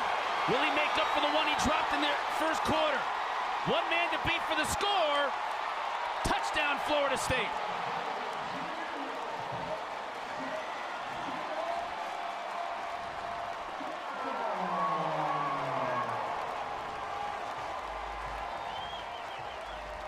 You want to get Seminole Nation fired up? Score a defensive touchdown. Great job by Brownlee. And that one, again, thrown right to him. Bad decision by Brady Olsen due to the pressure he was under. And Walt Bell, it's part of the process. It's a very difficult part of the process. But when you identify a player that has talent, it could be the future of your team, you put him in these positions to make some plays, and just the inexperience leads to picks like that. And Walt Bell said, look, I really got to manage because I want him to get better. I want him to improve, but still, you got to be careful with the fragile confidence of some of these young players. And this pass on the outside is supposed to go to the tight end. First of all, it's late, and it's towards the outside shoulder where the defender was. That was a panic throw. There's pressure in Brady Olsen's face. The number 1 receiver was Dieke, who we highlighted before. He was on a little wheel route, but just took too long to get going. Fantastic job. And Johnson's talking to his quarterback, said, man, throw it to my inside shoulder, not my outside shoulder. Yeah, there's Olsen. Tyler Lytle was, very experienced graduate student at the start of the year, the quarterback for UMass. He hurt his wrist in the first game, and Olsen, look at the schedule. I mean, they're at Pitt, BC, at Coastal. Yeah. They played some tough games. Now at Florida State, trial by fire for Olsen. And how about Jarvis Brownlee, too? He had a surefire pick 6 in the first quarter that he dropped. Yeah. He was looking at that end zone, making up for it on that one. 1 pick 6 is still sweet, but 2 pick 6s. Well, he knew he had to get retribution for that drop, and he got it. Roberts lets this one roll out of the back of the end zone. Brownlee's got to get right back out there. 25 seconds. I have a feeling that Walt Bell will now, from his 25 with 25 ticks on the clock, will just take a knee and go into the half. Yes. I agree with that assessment, Chris.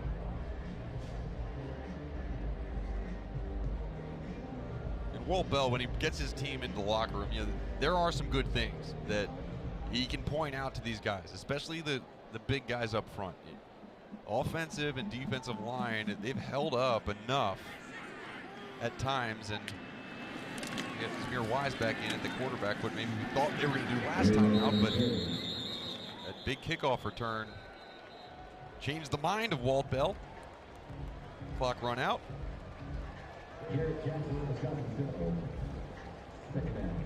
Florida State defense, they're feeling themselves. They're walking around with a little swagger right now.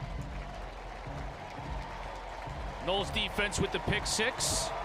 Mike Norvell bringing his team over as we have reached halftime here in Tallahassee.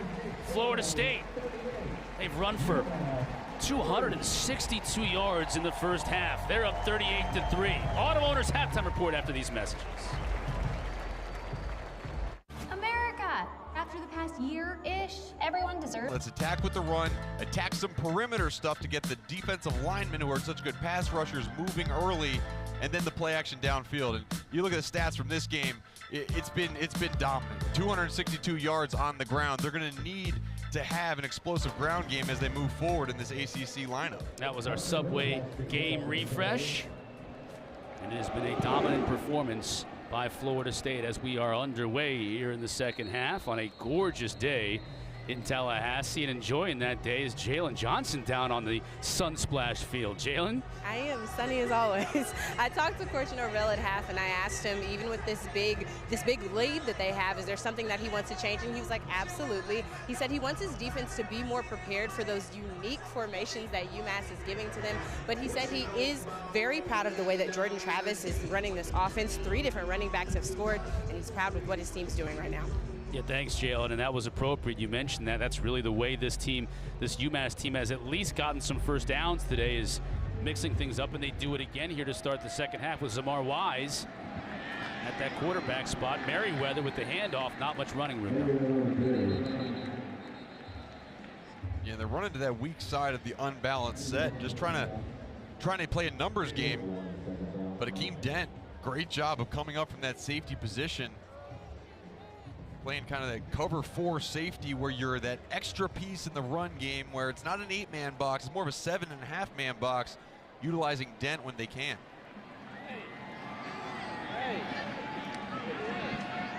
Wise to throw. Pump fake, now comes back this way to the screen to Merriweather.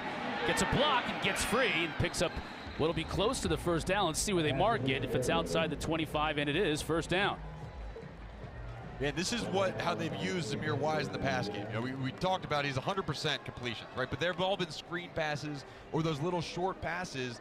But you know, you just look at Wise in the threat that he poses. Very similar to the reason why Jordan Travis is starting for Florida State, because he has that ability to create another run threat on the ground, and then he can complete some of these shorter passes. Again, line up in another unbalanced formation. Now it's going to be the slot receiver who is covered up and can't go out for a pass. Merriweather on the carry. Not much room to run. Defensive front for Florida State. Coming up and making the tackle, Keir Thomas.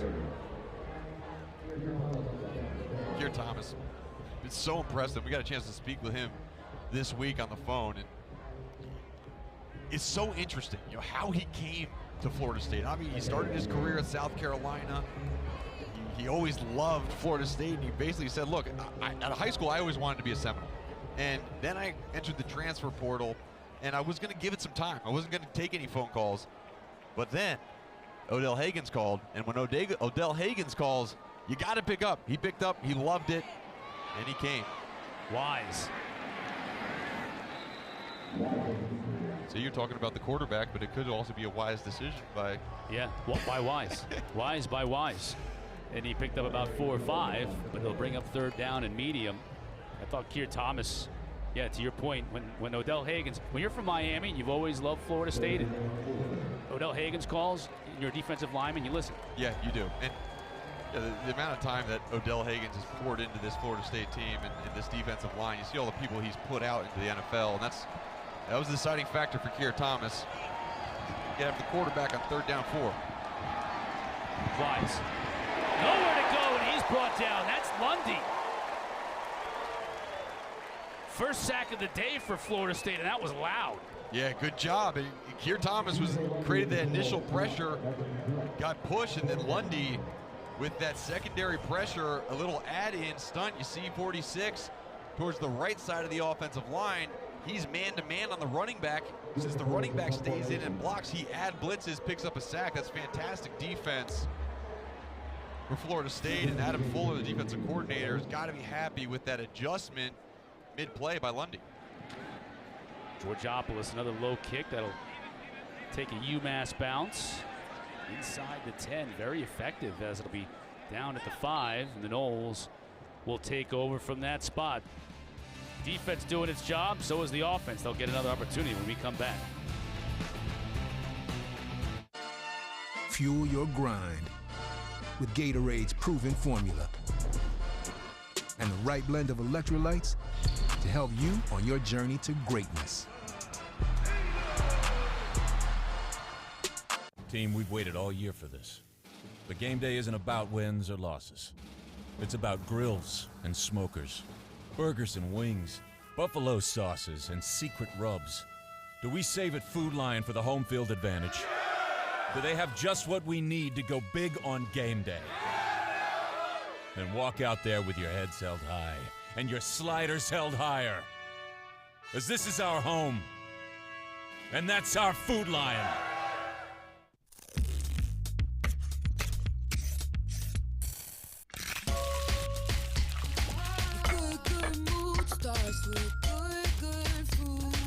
HelloFresh. Use code SPORTS14 for up to 14 free meals. It is time for the final question. Who is offered the Rogers rates? Jacob State Farm? Basically anyone? Sorry, buddy, that's incorrect. See? We offer great rates that fit anyone's budget. That's enough. Thank you very much. Jessica in the middle. You said me? No. What are we doing? Whatever. Also me. Great LOL. That was really important. Of course. Everybody gets the rates, I guess. For surprisingly great rates that fit any budget, like a good neighbor, State Farm is there. Call or click to get a quote today. I'm embarrassed to admit it, but I can't tell you the last time I looked at my credit card statement. Hi, I'm Yaya, founder of Truebill, a simple app to help you stay on top of your spending, save money, and make sense of your finances. It's an automated accountant for busy people. Download Truebill today. So far, I've raised my credit score 39 points. 127 points. Over 100 points using Self. I would recommend Self to everyone. It feels really good. You should try it.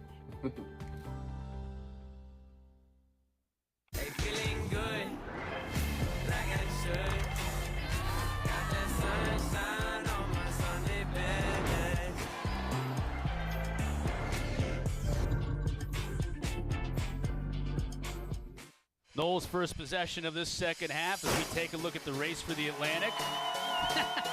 Every week our crew does something different, and it gets better and better. Look at that Demon Deacon. Look at that. Here's the Nole right here closest to us.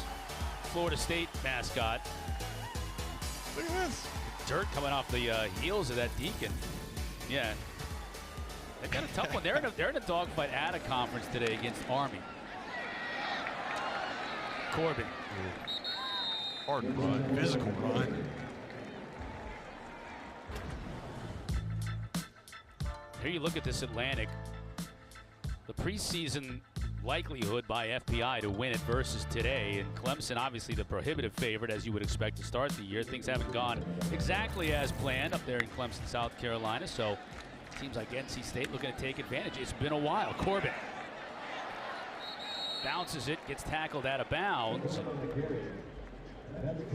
Some of the Seminole fans may have wanted a flag on that one. Didn't get it, but Corbin hobbling a little bit as he comes back onto the field. Fifth career 100-yard game for Corbin already. And at this point, he came into this game with a little bit of injury. He's limping a little bit now. Again, great play. I don't want to see him the rest of the game. You know, unless he's 100% healthy, you got enough running backs in your stable where he's got to rest up, get ready for Clemson next week. At this point, obviously, game's not over, but I think they got a handle. And you've got Jashaun Ward and Lawrance Toafili in there now. Travis to throw, has all kinds of time. Now he's flushed. As a receiver coming back for the ball, but he just threw that one out of play. That was Wilson that was coming back, but good job by Jordan Travis to just play for another down. Yeah, and he wanted Malik McClain towards the top of the screen, but really good coverage on that play by UMass defensively. Jordan Mahoney was on him. And one of the things about McClain is, you know, he's got the great size and the great speed, but if he gets contacted early in his route, it's tough for him to build back up to that speed.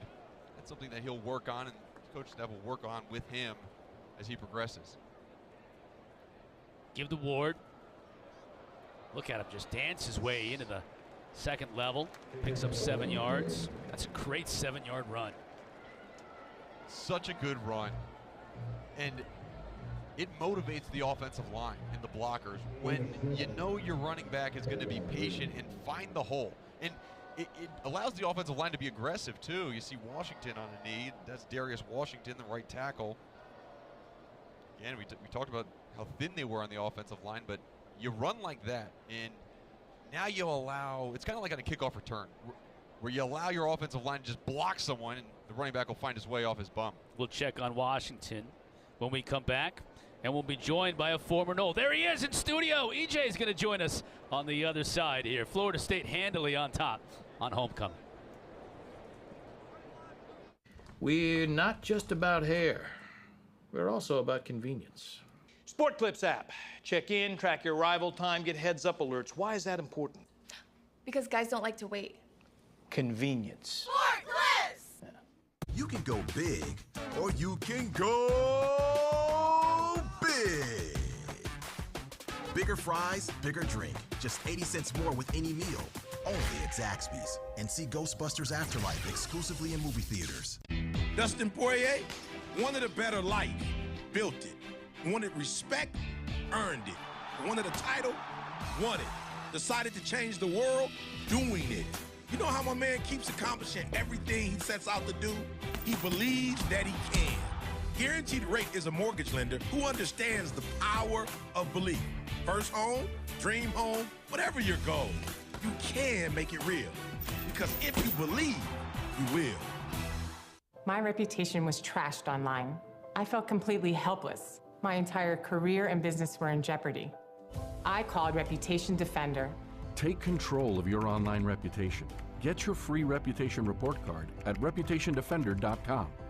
Find out your online reputation today and let the experts help you repair it. They were able to restore my good name. Visit reputationdefender.com or call 1-877-866-8555. Hey guys, this is Joe, founder of Viore, and I want to tell you about one of my favorite pants in the Viore lineup, the Sunday Performance Jogger. The fabric on this jogger is absolutely incredible. It's got a more tailored, modern fit, making them super versatile, and it has a zip pocket to secure your belongings. Whether you're lounging around the house or you're putting yourself through a tough workout in the gym, the Sunday has you covered. And that's why the Sunday Jogger is my everyday jogger. Connor Hertzlich back in Tallahassee. By the way, Washington, the right tackle, walked off under his own power there before the break. But EJ Manuel joins us right now. EJ, we've been talking all day long about Florida State and how that 0-4 start, the loss to Jack State, had to be rock bottom. But what have you seen over the last couple of games that makes you think, hey, things are going in the right direction here? Yeah, well, first off, Chris, I think Florida State's doing a great job with running the football, and that's pretty obvious. Jordan Travis being the main culprit of that. I think this team goes when he goes. Also, I think they're limiting the penalties. A lot of times when Florida State has had trouble in the past 3 or 4 years, it's been those bonehead mistakes, those penalties that kind of shoot themselves in the foot. They'll have a big gain on offense, and then they'll have a holding penalty bring it back, or they'll have a late hit, things like that out of bounds. So I think they're limiting that part. And I just like what they're doing. They're playing with a lot of confidence. Nice catch by Helton on that last play flag, so we'll check on the marker. These might be an offensive pass interference. Offense, number 11, 15-yard penalty, third down. It is, and we're moving back, and we've seen EJ, Malik McClain, and some of these younger players too, that the future of the program is going to be based on having success today too. Yeah, absolutely, and I think the more opportunities these young guys get, the better they're going to continue to be. And that's why I think this game right now versus UMass, yes, it's going to probably be a blowout, or I'm hoping it's going to continue to be a blowout. It's good for them right now. This is going to add to that confidence factor, and I really think this is what that Florida State team needs. When you have the season that they've had, you start off hot versus Notre Dame, a game they could have won and almost did, and then the following week you lose to Jacksonville State. I think a lot of people are probably thinking, oh, the FSU is not going to be any good. But now the fact that they battled back, they beat a solid UNC football team, beat another team that's really good. So tonight, this should be another pillar in that confidence level for them. Well, apparently you can have an announcer's jinx from the studio because right as EJ was talking about no penalties to get that offensive pass interference that ends the drive. But, and I think, too, we talk, I know you're a quarterback, former quarterback, but you know all about all football, right? How impressed are you with the defensive backfield of Florida State recently? In the past 2 games, they found the right guys to be in there. And, I know you watched it, right? That UNC game, Josh Downs, he's an unbelievable wide receiver. And whether it was Jamie Robinson or whether it was Kevin Knowles on him, he played really good man-to-man coverage on him. Yeah, absolutely. Absolutely, Mark. And those guys played, again, with confidence. So much of the success of that program starts with confidence, and when those players have it, they're going to be hard to stop. Look, these are some of the top guys, not just in the state of Florida, but in all of the country. You talk about that game versus North Carolina, not just the DBs played great, but I thought the defensive front did a really good job of keeping Sam Howell in the pocket and kind of keeping him at bay. Jermaine Johnson, obviously one of the top dogs in the country. He's playing great. And then Amari Gaynor also at linebacker, just kind of being that center force that you need on that defensive side as far as the leadership qualities and making sure everybody's lined up in the right spots. EJ, one of the things when we were talking with Jordan Travis earlier in the week, he talked about how important it was for Charlie and for you and the other quarterbacks to be in conversation with him. How often do you do that, and how important is that for you to make sure you pass that on to the next group of guys that are coming up? Yeah, Chris, I mean, it's extremely important. Those guys before me did it.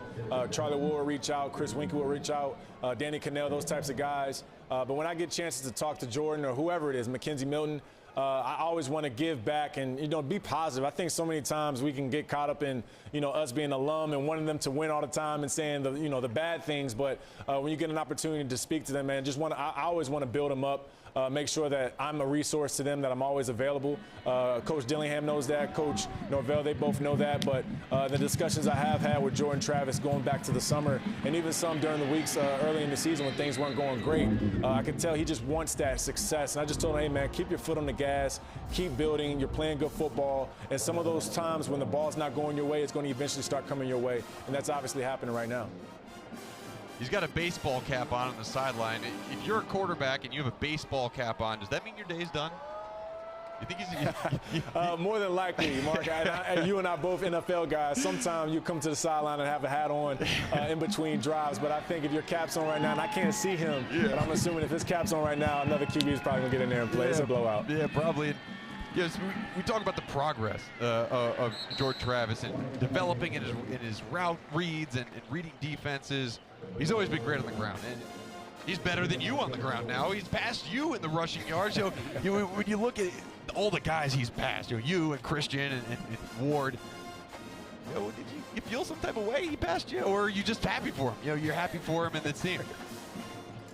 Yeah, I'm absolutely ecstatic for him. A lot of times I was trying to throw the rock, so that might be why he has me on the ground game. But in all seriousness, man, I think Jordan's growing. I think he does deserve more opportunities to throw the football. I know the offense is kind of based around the run game, and when he has success is obviously with his legs, but he can throw.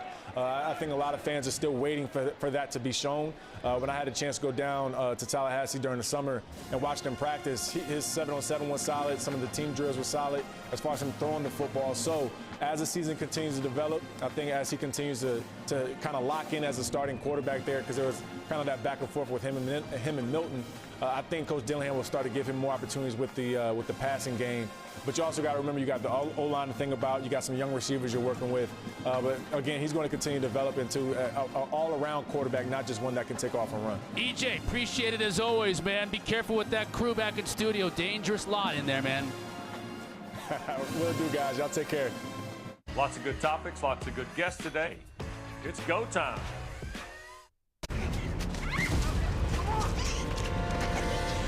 Let's hide in the attic. No, in the basement. Why can't we just get in the running car? Are you crazy? Let's hide behind the chainsaws. Smart. Yeah, okay. If you're in a horror movie, you make poor decisions. That's what you do. Shh, I'm being quiet. Breathing on me. If you want to save 15% or more on car insurance, you switch to Geico. It's what you do. The The moment you order the world's most delicious snacks from nuts.com, something truly magical happens. Freshness. Your choice of fresh nuts, dried fruits, sweets, and treats are hand-selected from our kitchen. Freshly roasted to perfection or freshly baked, freshly dipped, freshly seasoned, or freshly popped. Packaged fresh, and nuts.com delivers this yumminess super fast with free shipping. Nuts.com. Fresh snacks from our kitchen to yours. When we started our business, we were paying like an arm and a leg for the postage. I remember setting up ShipStation. I think it was just like 1 or 2 clicks. Everything was up and running. I was printing out labels and saving money. ShipStation saves us so much time. It makes it really easy and seamless. Pick an order, print everything you need, slap the label onto the box, and it's ready to go. Our cost for shipping, like, were cut in half, just like that. ShipStation, the #1 choice of online sellers. Go to shipstation.com/TV and get 2 months free. I think when we look at the numbers, it clearly shows that one. Excuse me for a minute. Sorry about that. So as I was saying, the numbers clearly. So anyway, yep. Now if we. My late day routine? I don't know what he's talking about. We never had that conversation. Back to the. Killing me, Neil. Absolutely killing me. That's my face before Curology. Man, I don't miss that. $5 to try custom skincare? Sure, why not? Answer some questions on your phone, snap some selfies. A dermatology provider mixed a formula for my skin. I put it on before bed and it just does its thing. My acne started disappearing. People were dropping compliments like, "Your skin looks amazing, what happened?" My confidence blew up. I realized Curology changed everything. Jashaun Corbin carrying on first down on this drive for the Noles. Chubba Purdy now in at quarterback is, to Mark's point, talking to EJ, the ball cap on, men. Jordan Travis's day is presumably over, so some work for Chubba Purdy, the freshman out of Queen Creek, Arizona. Played a little bit last year in the COVID year before he was injured. Really highly recruited guy, too. Number 6 dual threat quarterback coming out of high school. They were excited to get him. He got 1 start last year. Now he's getting some time in kind of that reserve position, and Norvell's trying to look for what he's going to have in the future. Give some live game reps for Chubba. And you saw he was Brock Purdy's brother. Ooh, that's Corbin. More yards added to his total as he picks up a first down. That offensive line really paving the way. And for more on that group, let's send it down to Jalen Johnson on the field. Yeah, guys, so you saw Darius Washington come off the field under his own power on the last time offense was on. He's back, and that was something else that Coach Norvell talked to me about at halftime, how thin they are at the offensive line and how he has to check in every single drive to make sure that they can sustain and protect their quarterback. Yeah, thanks, Jalen. That's been a big point for this team. As a completion to Williamson, Darian Williamson, that's his first catch of the day. Moves the chains again. They're finally relatively healthy, Mark, on the offensive line. They've got 4 of their top 5 guys, and those 4 guys are as healthy as they've been all year, so they can't afford to have anybody else go out. Devontae Love-Taylor, the transfer from FIU, he's not available. He's hurt, so they really don't want anybody else to get hurt with this schedule coming up that they have. Give to Ward. Looks for a crease, gets what he can. That's about 4 yards on first down before Josh Wallace brings him down. Yeah, and, you're right about that offensive line. And interesting, talking to the coaches, that's what they said. They said they had 4 out of 5, but I haven't seen Dylan Gibbons, their starting left guard, this entire game. And then Darius Washington, number 76, who's usually plays right tackle, he's playing left tackle right now. So again, another kind of mismatch puzzle for this Kenny Dillingham and this offensive coordinator to try to figure out how to best protect their guys. And a couple plays ago, really good throw by Chubba Purdy. The rest have been all handoffs. And this one right here. That's Toafili, knocked out of bounds. First down. They just continue to get it done on the ground. Offensive line is going to be huge next week against Clemson, isn't it? Yeah, absolutely. And the signal to me that with Darius Washington back in this game right now, there's 2 things. First, they got no one else to put in there. If he's hobbled at all, they really don't have anyone else to fill in that tackle spot to protect the quarterback. But number 2 is the fact that, look, they really got to get these guys healthy. Everybody else, maybe they're resting Dylan Gibbons, understanding the situation of this game, getting ready for Clemson, but they're going to need all 5 versus that Clemson defensive front who knows how to get pressure and stop the run. Purdy to throw. Steps up in the pocket. That's McDonald. He'll score.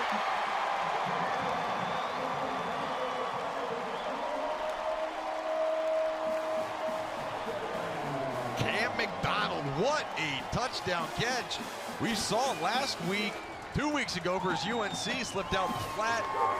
Had another touchdown versus Syracuse. It's been back-to-back weeks where he's gotten in the end zone.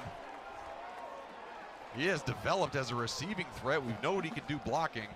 But how about two good throws, 2 good completions for Chubba Purdy coming off the bench cold. He hasn't taken any snaps all year. Third career touchdown pass for Purdy, first on the season. And for more on McDonald, the junior from Long Beach, California, let's send it down to Jalen Johnson. Guys, Cam McDonald just scored that touchdown, but over quarantine, he said he wanted to come out with something that was going to be really inspirational for him and help him. So over quarantine, he decided to become a 200-hour yoga certified teacher. So he goes on campus to Landis Green, and he teaches yoga class, and it's yin yoga. And I actually got a chance to go to that yoga class, and he said that he wants it because football is so high energy on his body, wants it to be low energy and wants it to be relaxing. So he opens up the class for students, and some of the players have taken it. And I asked Coach Norvell, I said, have you taken Cam's yoga class yet? And he's like, nah, I can't even imagine taking directions from Cam right now. Jalen, we saw you killing it on that yoga on the field out there. How was it? Was it difficult? You know, I told him to start me off easy, all right? So I was out there I used to be a cheerleader, so I think I was doing pretty well for not having cheered since senior year of high school. You had the flexibility, you have the muscle tone to be able to get it done. Yeah. I know Mark does too. Mark is in very good shape. If I tried that, ball's down. There's a scramble for it at their 25. If you remember, the Noles fumbled the opening kickoff. Now they're looking to get UMass to return the favor, just waiting on the official signal, and it is a turnover.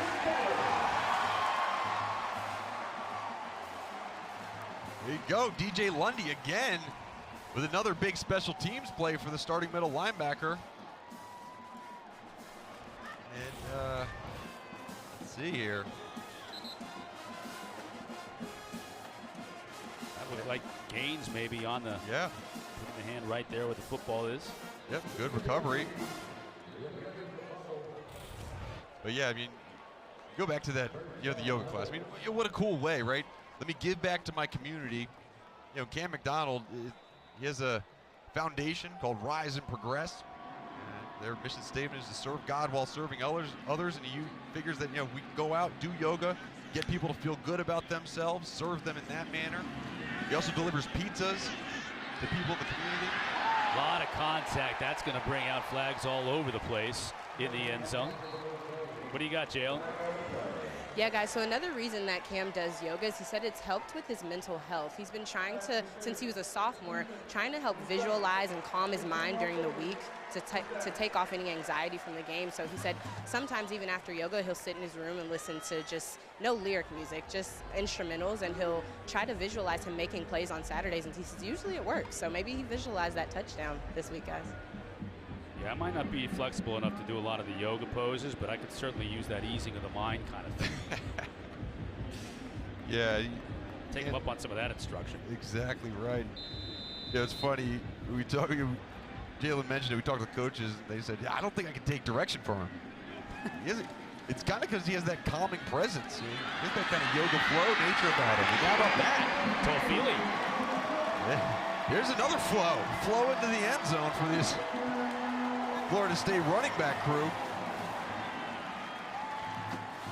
Yeah, it's just too much now. That ground game is just a locomotive that's unstoppable. Toafili, Ward, Corbin, Williams, they're all getting revved up.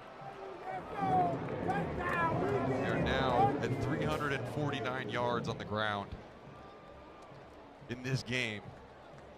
And, that's with 5 guys touching the football on the ground, including Jordan Travis.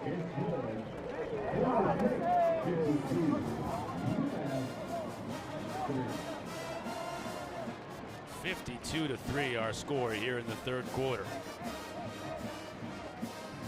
Norvell is going to be very happy with the way his team responded, right? But again, he's working not to win this game, but to improve the team and to help them play against that top competition. And the slow start, that's something that's going to be on the mind of Norvell as he goes back and watches this film and just tries to figure out how can I get my guys, whether it's calm down or get up, right? Sometimes the team comes out so fired up, they just need to, maybe they need to take that Cam McDonald like yoga class. They need to just have a little bit of serenity about them when they take the field to have that faster start. And that's going to be, again, coaching is as much X's and O's as it is mentally connecting with your team. And I think that's going to be something that he really concentrates on over this next week, getting ready for Clemson. Roadhouse drives that kick out of the back of the end zone. Let's send it to the studio. Jordan Cornette. What do you got, JC? Studio update for you, Cotter. Army and Wake, and a Wake Forest team looking to start 7-0 for only the second time in program history. Army moving downfield, nearing the end zone. How about this? An interception from this Wake squad. Travion Red goes 83 yards, and it's now Wake on top. 42-28, the Demon Deacons' first offensive touchdown of the season. Rolling, fellas. Yeah, thanks, Short. I tell you what, when Army gets it rolling, the passing game for an option team is feast or famine, isn't it? It's high risk, high reward, and sometimes you pay the price. And Wake made him pay the price on that play.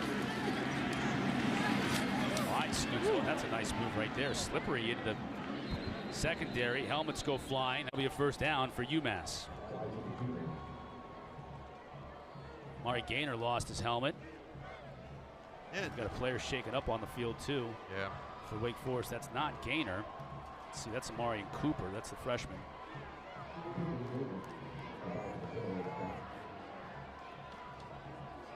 Well, we just heard from Jordan on Wake Forest and got an update on that game against Army as they're at a conference today as well. Let's take a look at what the Demon Deacons have coming up.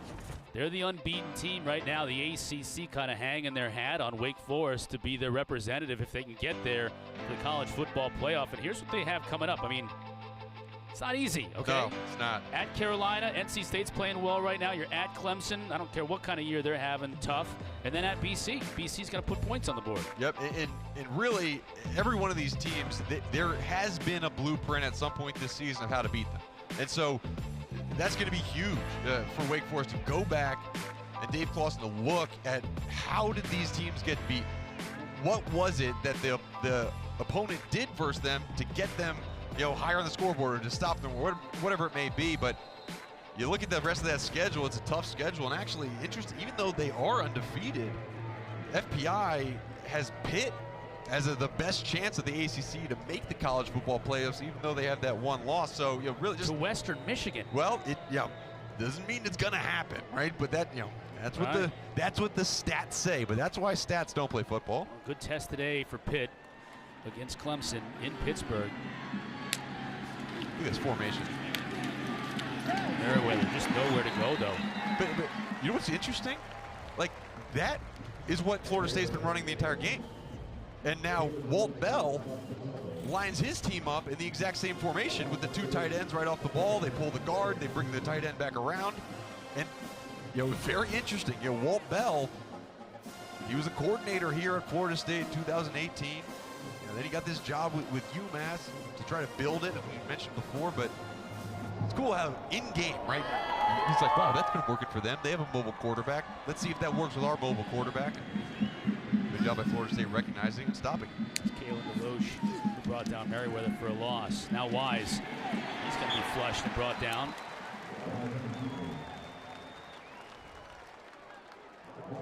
Marcus Cushney, Alabama A&M transfer. 13 transfers are playing this season for this team. You mentioned a bunch of them earlier, Mark, and Cushney's another one. From here's a kid from Alabama A&M who obviously Florida State saw something in playing a lower level of competition that he could get it done here in the ACC. Yeah, for sure. He was first team all SWAC in 2020 and 2019. A consistent player, and you see the depth that they can bring in at the defensive line position. He's now playing that position that Jermaine Johnson usually plays on the right side of that defensive line. Third down and long for Wise. He'll throw and too high for his intended receiver. That was Eric Collins. Incomplete. UMass will be forced to punt at 4th and 14 in their own territory. Yeah, Zamir Wise off target on that one, but one of the things that Zamir Wise hasn't done is he hasn't turned the ball over. He hasn't put the ball in harm's way. And, you know, again, you started this program by talking about, hey, if you want to topple the giant, you got to win the turnover battle. That hasn't been the case for UMass, but you see Zamir Wise, you know, he's a true freshman too. Out of Newark, we mentioned that, and come in as a running quarterback, but he can develop just as easily into a passer and give a multi-dimensional approach to this offense in the quarterback position. Georgopoulos has done a nice job punting today with these long rolling punts. UMass keeping Jordan Travis and company deep in their own territory. What do you think of his day so far? Yeah, it's been pretty good. You know, I think that I expected him to have a little bit more success through the air, but with UMass dropping back in zone coverage a lot, that was one of his really big throws. He's 5 for 10 on the day for 123 yards through the air. No turnovers, which is huge, but his ability on the ground. You know, UMass decided, look, we're not going to bring pressure. We're not going to rush the quarterback. We're going to drop 8 in coverage, and Jordan Travis just absolutely ran all over him today. Jordan Travis, our MVP of the game, brought to you by Sports Clips. Now it's Purdy's opportunity to see what he can do at quarterback for the Noles. This running game, they're going to continue to try and push it on the ground. There's Travis and Milton next to each other, having a word about the game, sharing a smile. Jalen, what's going on? Even though Jordan Travis's day is done on the field, he's been on the sideline being an extra coach. He was sitting down talking to some of his linemen, sitting down talking to some of the running backs. You could see them exchanging some little tips and tricks as they came off the field. So he is still very locked into this game, y'all, and as y'all said, still very close to the front of this sideline. Kai Douglas in the game now at running back for the Noles. Purdy throwing. That's nice. Parchment makes a move out to the outside. Little Dion stutter step appropriately here on this field. And Parchment gets it to midfield. That's another transfer, young man out of Kansas. Had 89 catches for over 1,000 yards and 9 career touchdowns in just 2 years at Kansas. Yeah, Parchment, they were really excited about him coming in. He's kind of a bigger speed guy. But at Kansas, really, all they did with him was just say, look, go run deep. Take the top off, and they hit him with some passes. So it's taken them a little while to learn the timing and learn the route tree that they have here at Florida State.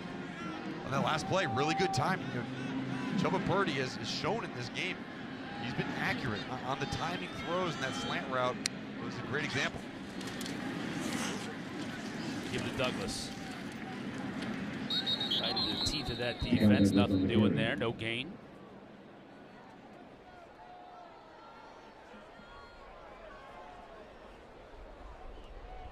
Douglas, another one of the running backs. Ja'Kai Douglas, kind of they utilize him in the slot as a wide receiver. Got great hands out of the backfield. And we talked about the 4 guys who had gotten carries before that. And now you add Ja'Kai Douglas, kind of a different style runner, kind of a slasher in the backfield. Provides another option. Purdy's going to keep it.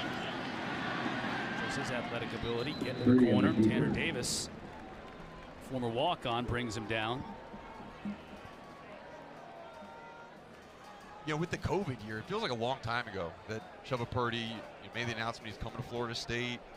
All the excitement around him getting there, and it feels like forever ago. And he's only a redshirt freshman because of that COVID year. So, again, I think the quarterback position probably benefited the most from last year not counting towards eligibility, because you got a lot more game action. You got a lot more time with the coaches. I think it's beneficial for Purdy. Noles will get 5 yards on this play as UMass was lined up offsides. Offside, defense, number 42, lined up in the neutral zone. 5-yard penalty, first down. Billy Wooden guilty of the infraction. So young players for Florida State. Really, these two teams, you could make an argument that these were 2 of the youngest teams in FBS last year. Both of them extremely young, so both of them have a lot of young players that have a bright future ahead of them. Speaking of young, Walt.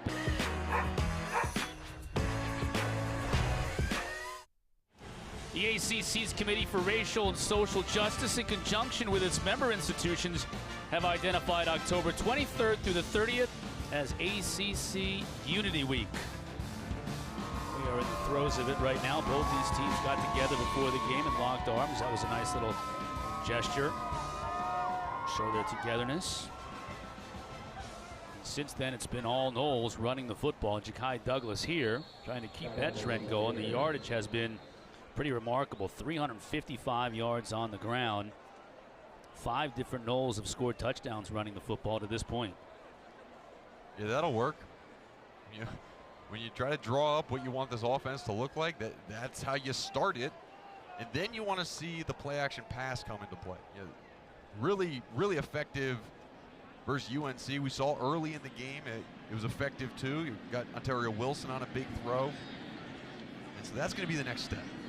How well can we get the play action to start working for us, get the safeties and the cover 4 linebackers up in the run gaps where you can hit that backside play action. Douglas getting a healthy handful of work here in the 4th quarter. You mentioned Clemson next up for Florida State and kind of the goals of this team. Jalen talked about it earlier, how Keir Thomas talked about when they lost to Jack State, they all got together and said, let's just win out. Yep. Well, that didn't happen right away. I mean, they started 0-4, and at that point, I think the smart thing, the veteran players like Keir Thomas, along with head coach Mike Dorvell, said, let's forget about these grandiose plans. Let's try and go 1-0. Let's focus every week on getting better, and it seemed to have served them well. Purdy now has an open receiver. That's Parchment. Try to turn it back inside and goes out at the 6. Great play. I think great protection by the offensive line on the sprint out, and then good pass. Anytime you roll to your left and you're a righty quarterback, it's just hard to get your hips around to have an accurate pass. Good pass, good catch, and turned upfield. Now 1st and goal from the 5.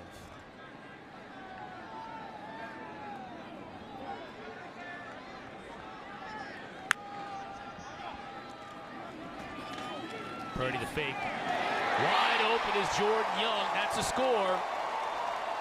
A lot of Seminoles getting in the scoring sheet today. And that's when we talk about the play action pass, how it can complement. A little run fake, wide open in the back of the end zone. And just, you see Norvell talking to Purdy on the sideline. It's, saying calm down. It's interesting. You score a touchdown, right? Great play. However, Norvell right now, he's not coaching on the touchdown play. He's coaching on the future of his football team. And he wants things to be perfect. He wants to understand, he wants the quarterbacks to understand why that worked rather than just it did work. Good drive by Purdy and good drive by that Florida State offense. Everyone getting involved on homecoming. Young with the score. All Noles.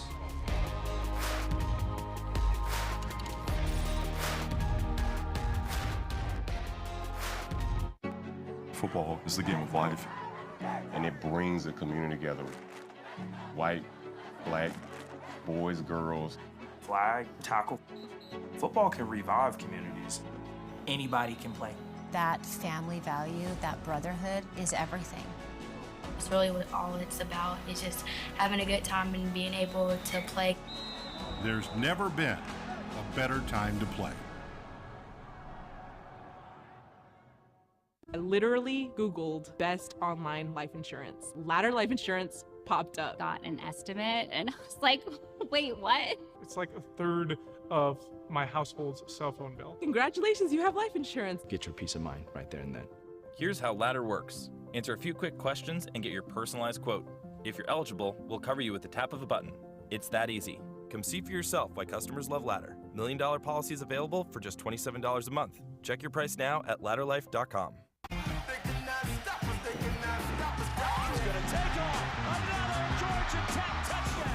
Armstrong has Kemp. Can he get in the end zone? He does.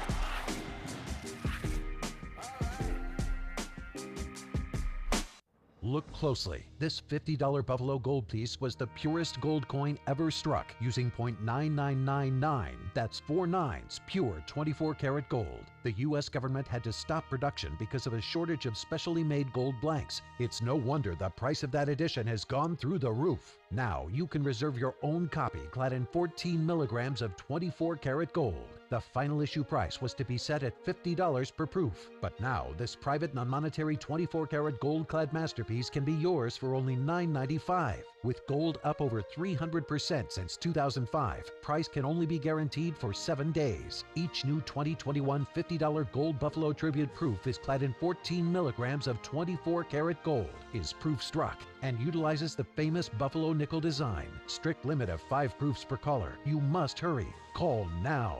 To order, call 1-800-449-1368. Call now. Time now for our drive recap. It's brought to you by Marathon. Just look at their last 3 drives. Yeah, that's pretty impressive. Pretty efficient. Yeah, pretty efficient, and also sustained drives. You see Chubba Purdy got in on these last 3 drives, and it hasn't been all the big plays, and that's fine. It's probably better, actually. You're giving your defense a little bit more of a rest, and that's the type of offense that Norvell wants. Obviously, he loves the big plays, but moving forward, you want to be able to sustain drives and not have to rely on the big plays. If they come, great. Roberts was hoping one would come there as he took that out from deep inside his own end zone, and it doesn't. It's nice special teams play by Florida State. They'll start from the 15. Look at Florida State's schedule coming up, because we keep talking about this game at Clemson, and obviously that's a huge game on the road. But it's tough. I mean, NC State comes here, Miami then comes here in a rivalry game, then you're on the road. It might be cold November 20th up in BC, and then you're at Florida. And Florida's kind of a, I don't know, wild card like Florida State is. Yeah, it really is, and that's always a fun game, right? No matter where teams are ranked going into that game, that's always a rivalry game. But it's funny, we looked at the Wake Forest schedule earlier. A lot of the same teams are going to show up for Florida State, and a lot of teams that, again, you can beat, but you can't turn the ball over, you can't have penalties, and you got to play this brand of football that we've seen lately over the past 3 games from Florida State. And if they win today, which they will do, they'll win their 3rd straight overall to improve to 3-4 after starting the year 0-4. And if they can win 3 of those games you saw in the remaining schedule, they'll be bowl eligible. And I know Coach Norvell doesn't want to talk about big picture, long-term stuff, but for you and I think if this team becomes bowl eligible and can play in a postseason game, that's a win for them after starting 0-4. Yeah, it sure is. Going to that bowl game, it's funny, the way the college football playoffs have been set up and bowl season is set up, you forget the importance of bowl season to a program and the development phases that you get with that and the extra practices you get with it. So it'd be so important to get to the bowl as an accomplishment, but also as more time with these players before then they go off and do their finals and go into the spring practice where coaches can no longer have that contact. Yeah, you get those 2 weeks of practices, and so many times coaches will use the 1 week to prepare for the game, but the week before that to get a lot of young players in and work on what you're going to want to do the next year. Yeah, and it's almost an oxymoron with either of these teams because it's like everybody's young players.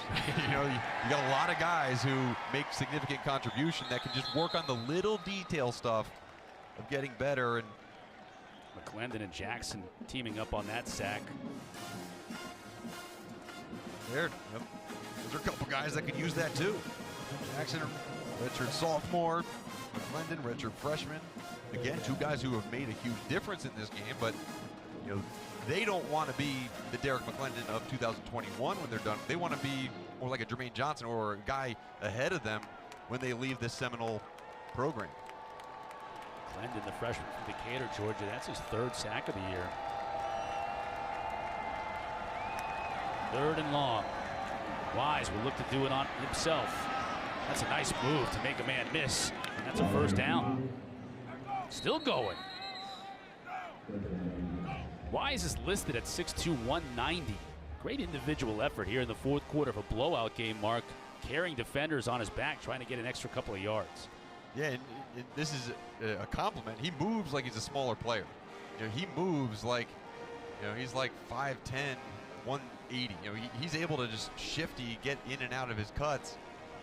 That was a good play design by Walt Bell in that last one. Motions the running back out. Linebacker follows him. Turn into QB draw. Linebacker doesn't follow him. Throw the swing pass. That Bub out in front of him too, paving the way.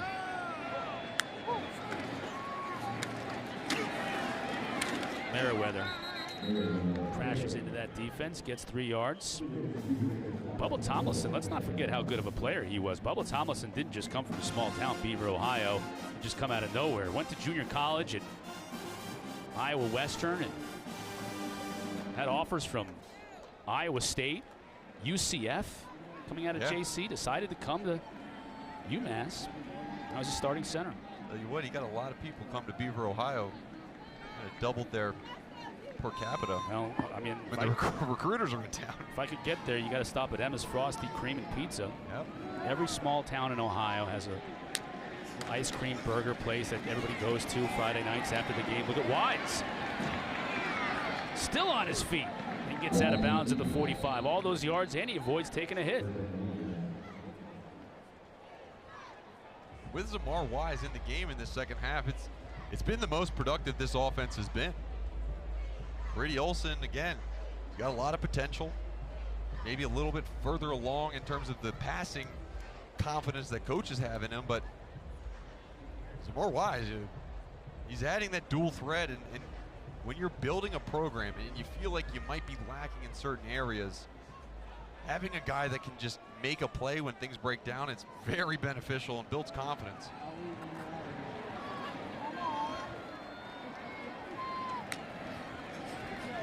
Low snap from Wise. No chance on this one. Pocket just collapsed on him. Cushney was there on the sack along with several others.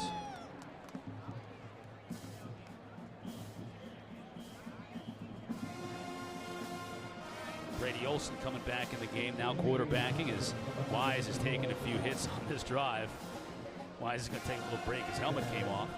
Yeah, necessary break. Gotta take it. Yeah, helmet comes off. You got to sit out for a play, and probably welcomes it on this one. Yeah, but he's given him a little spark here in this fourth quarter. He definitely has. He really, very dynamic runner, and has some accurate throws as well. Jazari the back in motion. Finds Rico Arnold. Came into this game as their leading receiver, but that's the first catch he's had all day. You talk about both these teams. Both these teams are coming off of a bye week, and you're talking to both the coaches. There's always the concern of, okay, is the change in the schedule, is the change in the natural routine of things going to affect it all, the play on the field? And well, yeah, I don't think it has. I think both these teams came out and they responded well to the week off. They healed up a little bit, and this part of the game for Florida State, especially defensively, getting a bunch of the backups in, getting rest to your starters, it's going to provide like another half game of rest before you get ready for that big session of ACC play going forward. Eric Collins over the middle. Nice job by Brady Olson finding a graduate student from Tampa, Florida. Eric Collins, he's played well today. There's a couple times where he was open too, didn't get the ball delivered to him, but really good route running, short area quickness.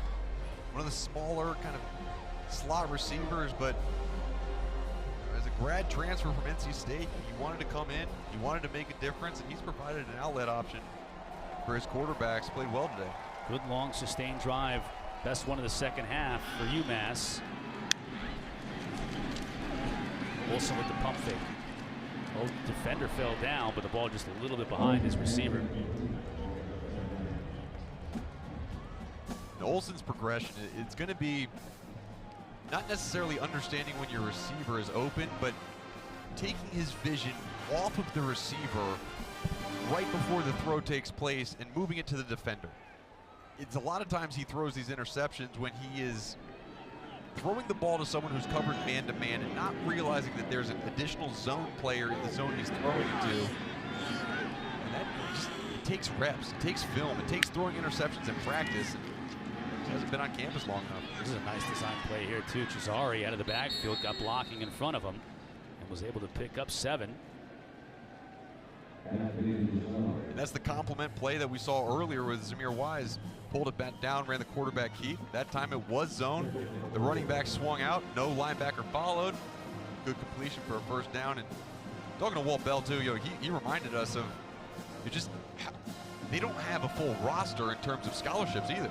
They only have about 53 scholarships, I believe he said, for this season. Those will increase next season, but feels like he's playing man down. They have 110 guys in camp, but a lot of them are walk-ons because you need to build the bottom and the top of the roster. First year in 2019, he said he had 67 players dressed. Right. Everybody. Olsen. That's a tight window right there. Well covered. Eric Collins. Too tough to get it to him. Being a 4th down and 4. Clearly, Walt Bell and company are going to go for it here.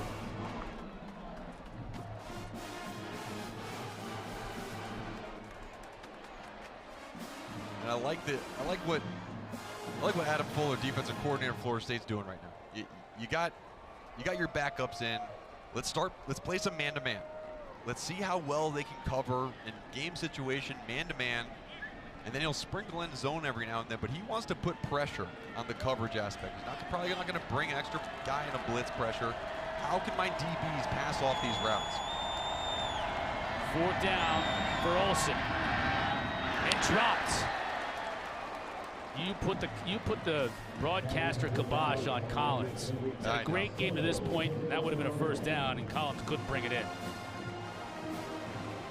So the Noles take over, up 59-3 here at home. I never thought I would experience hearing loss. And I thought he just stopped listening to me. The real problem was I could hardly hear what she was saying. But I found something that helped me hear every word loud and clear. It's called Power Ear, from the good people at Clean Zone. And now he hears me and the TV and our friends in crowded places. Plus, it's a real joy to hear my kids and grandkids the first time. I love you, Grandpa. And this is important to know. Power Ear is not a simple sound amplifier. It's a patented state-of-the-art digital hearing aid that I can separately adjust the high and low sounds to customize it to the way that works best for me. It's just like adjusting your radio, but for your hearing. I love that Power Ear is FDA registered, so we trust it with our ears. And we didn't need an expensive prescription, a hearing test, or a visit to the audiologist. We just ordered it directly from Clean Zone. Plus, there was no convincing him to wear Power Ear. You barely know it's there. There's no batteries to buy because it's rechargeable. And the best part is we didn't feel taken advantage of by high-priced promises because Power Ear is so affordable. Look, we were told we'd have to pay up to $3,000 for a hearing aid, and that's not right. But we got our Power Ear for much, much less, just $99. Now that's something we all can afford. And we got to try Power Ear for 90 days with a full money-back guarantee. Listen, Power Ear helps me live my best life, and it can do the same for you. There's a phone number and a website on the screen to get your Power Ear. You'll be glad you did. You can call or go online to get your Power Ear digital hearing aid for the factory direct price of just $99. And because it's from Clean Zone, it comes with a full 90-day money-back guarantee. There's no prescription needed. Simply call or go online to mypowerear.com to order. ACC Network Football is presented by the Eat Fresh Refresh at Subway. Homecoming activities this weekend. Seminole Nation represented, handing out the homecoming chief and princess their crowns. Brooke Doring and Paxton Rhodes, the homecoming chief and princess. We saw one of those competitors in our hotel this morning. One of the beautiful young ladies in those dresses. Yep, one of the princesses. Looked like a princess. Great day for them. Tate Rodemaker now in a quarterback for Florida State. Give to DJ Williams. Give him 7 yards. We talk about getting reps for the defense, but we talk about the offensive line depth for Florida State. This is a completely new offensive line right now for Florida State, and they've been doing well. The past 3 drives, again, has been this same backup offensive line. Bryson Estes, Lloyd Willis, David Stickle in there, and they've been playing well. And again, good reps for these young guys. They're going to be needed at some point, whether it's this season or all of next year.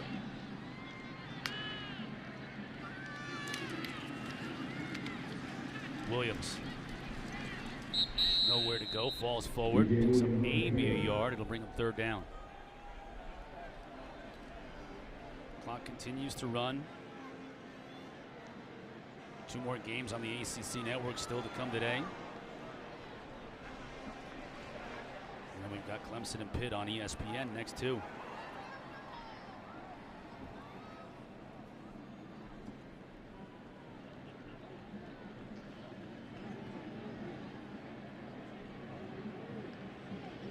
Armstrong and Sims, Georgia Tech and Virginia coming up in the nightcap.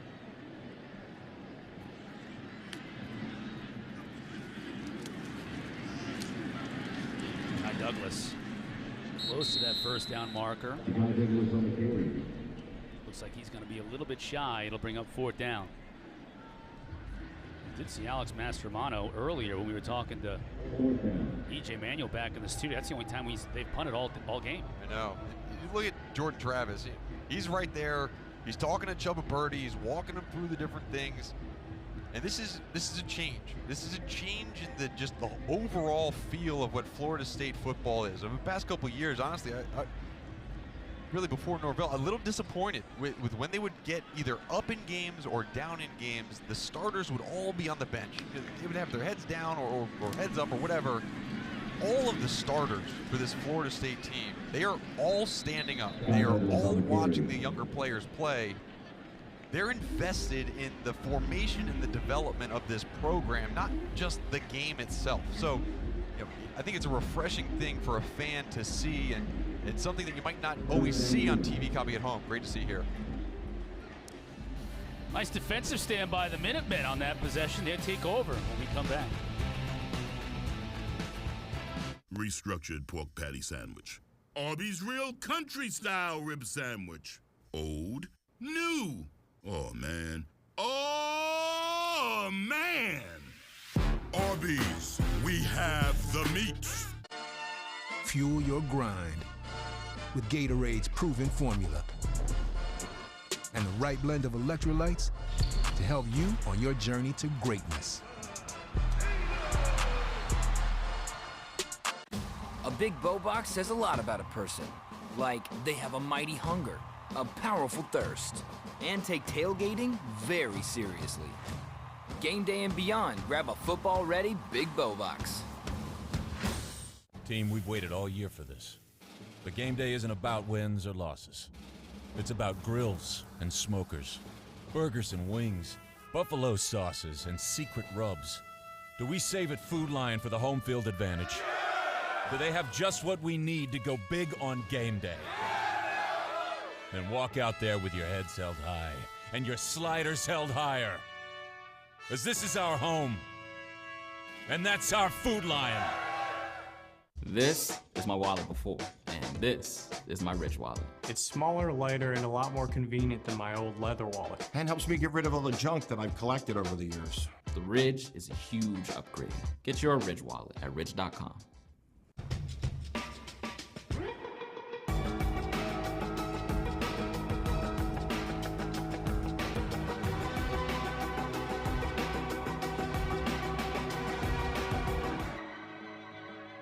Wound up and ready to go. Hey, feeling good, like I should. Got that sunshine on my Sunday best.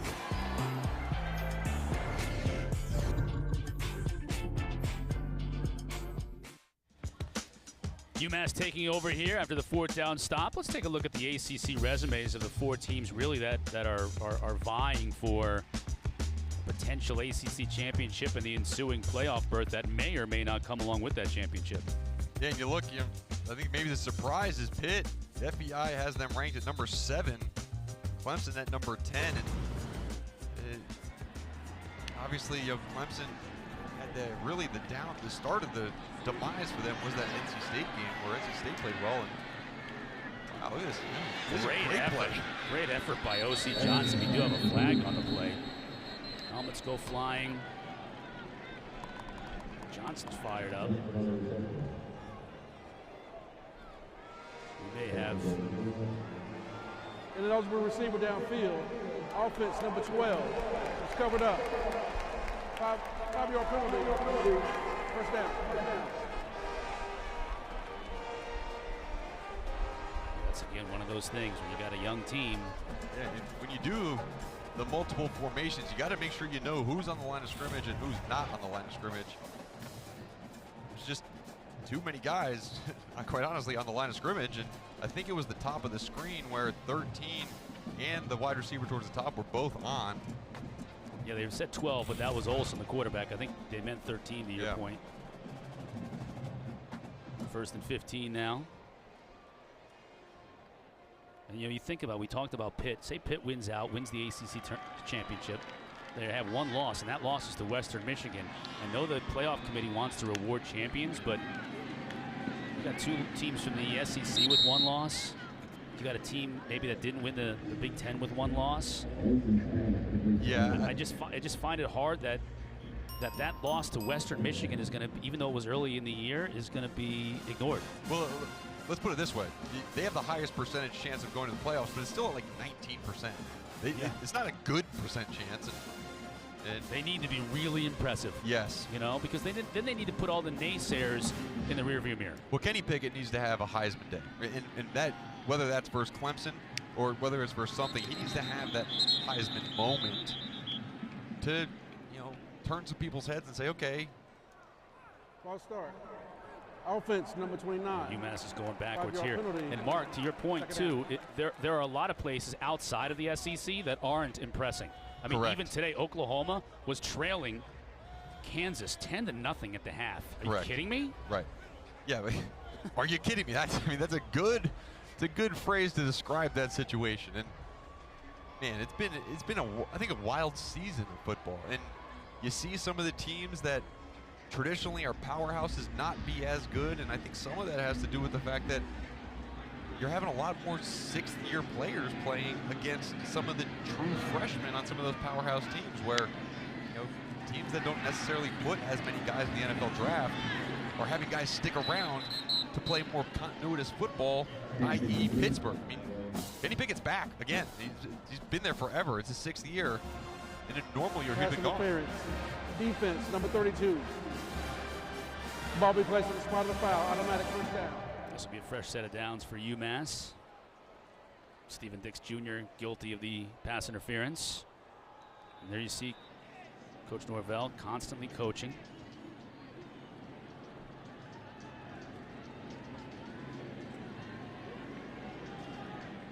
How apropos this year, right? It's the catchphrase "every game counts." Like, you know, that's something that, you know, we thought, okay, maybe every game will count. Well, this year has proven that, right? Like, every game counts so much, because for the first time in a long time in college football, you think, man, you know, there's very few times where you look at a match and be like, there's no shot that this team can win. Just because there's been more balance, and especially in the ACC. That's what's been so fun about the ACC, to watch these games, because there is so much balance in competition. But it's also one of the reasons why no one has pulled ahead as the clear front runner, and it doesn't make the league look as good on a national level. Well, Michigan was having a hard time with Northwestern earlier in the day. They've since pulled away. Jamar Wise back in the game. Fake to Cesare. Wise will look to dump it off to his tight end. Nice job defensively coming up to drop Josiah Johnson. That looked like number 28 on the play.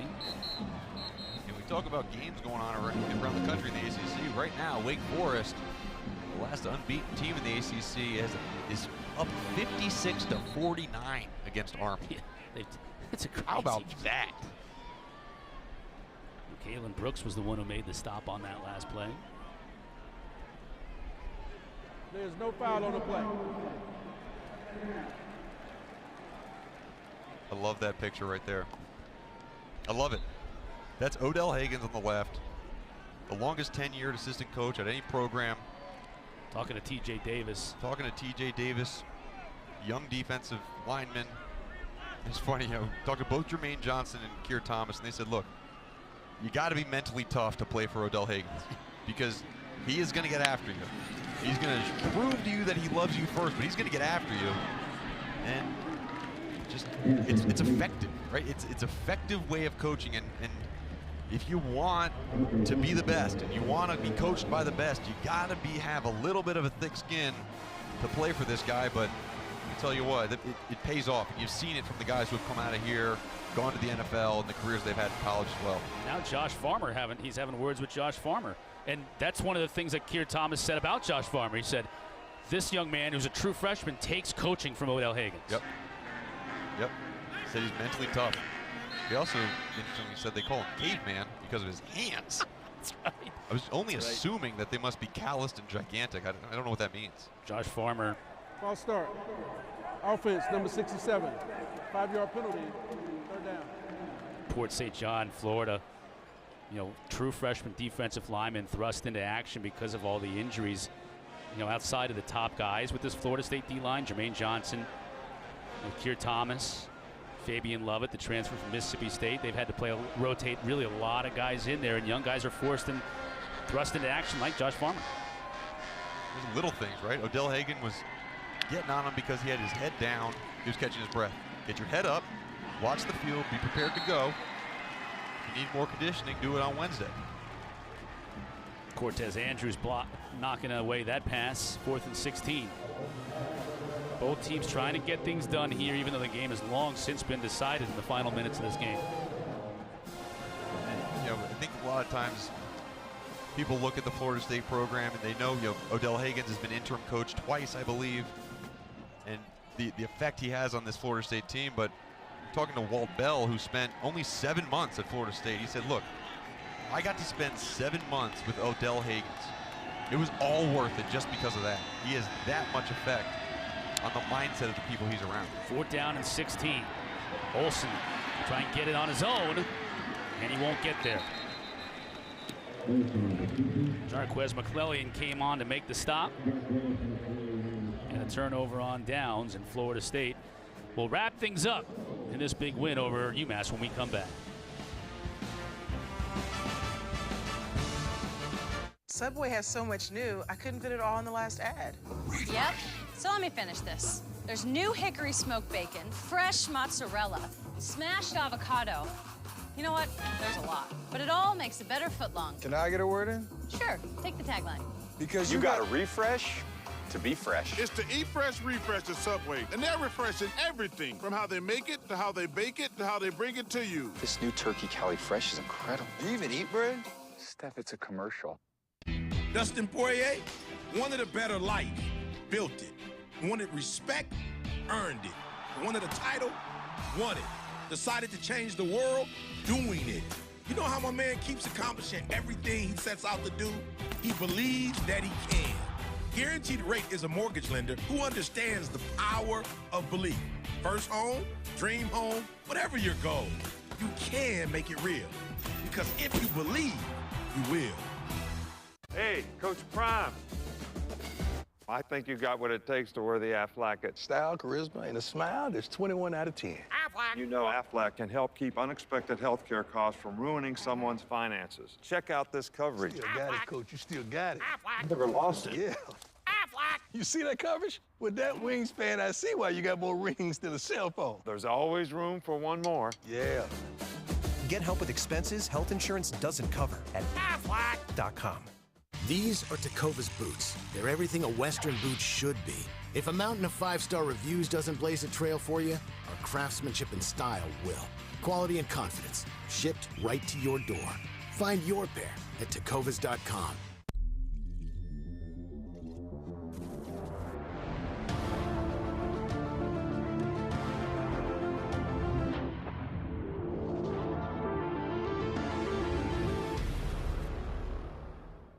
We're excited to do business with you, but before we sign, I gotta ask. Sure, anything. We searched you online, and maybe you can explain this? Can't believe that garbage is still coming in. That is so false. Frustrated with your online search results? Call Reputation Defender today to join tens of thousands who've improved their online reputation. Get your free reputation report card at reputationdefender.com or call 1-877-866-8555. You're watching ACC Network Football presented by Subway. 59-3 our score here. Final minute of this contest on homecoming. Big day offensively for Mike Norvell and his troops. 59 points, 369 rushing yards. 590 total yards, all program highs in the Mike Norvell era as Tate Rodemaker takes a knee. Seconds count down on this one, Mark, and now they start to look forward to what is really a ramping up in schedule in the ACC, and it starts at Clemson next week. Yeah, it starts at Clemson next week, and they're going to have a tough road ahead, but they're going to feel good, right? They feel good about what they have done in terms of their preparation for teams. I've been impressed with the way the offense has come out each week. There's been a different wrinkle. There's been something else that they've featured, and all those different points of emphasis that have happened week in and week out, that'll help the development of this team moving forward and prepare them for whatever they face from these tougher opponents going forward. Matt Williamson, Sean Salisbury, good job, guys, up here in our booth. Mary Queen of Scott's on camera. Jimmy Page over there shredding his axe. Nice job, guys. Our whole crew here making it work on homecoming. Our final score, Florida State 59, UMass 3. Lots of ACC football still to come here on the ACC network.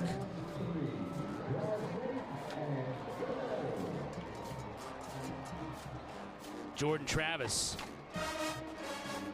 started off slow, Mark, as you mentioned, but you know, they had the fumble on the opening kickoff.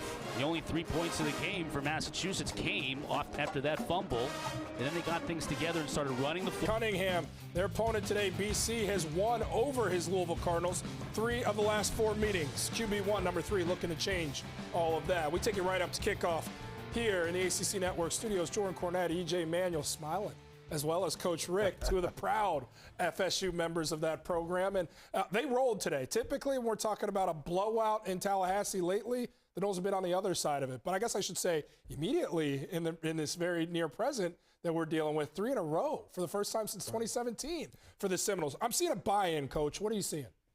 Well, it is a buy-in, and I'll say this. I got a lot of respect for what happened at Florida State this year in that they went 0-4. It's not 0-2, it's not 0-3. 0-4, maybe the worst start ever. And somehow you held it together, and you've played 2 great games the last 2 weeks, and then you had kind of a laugher today. But it's good to have those kind of games every once in a while.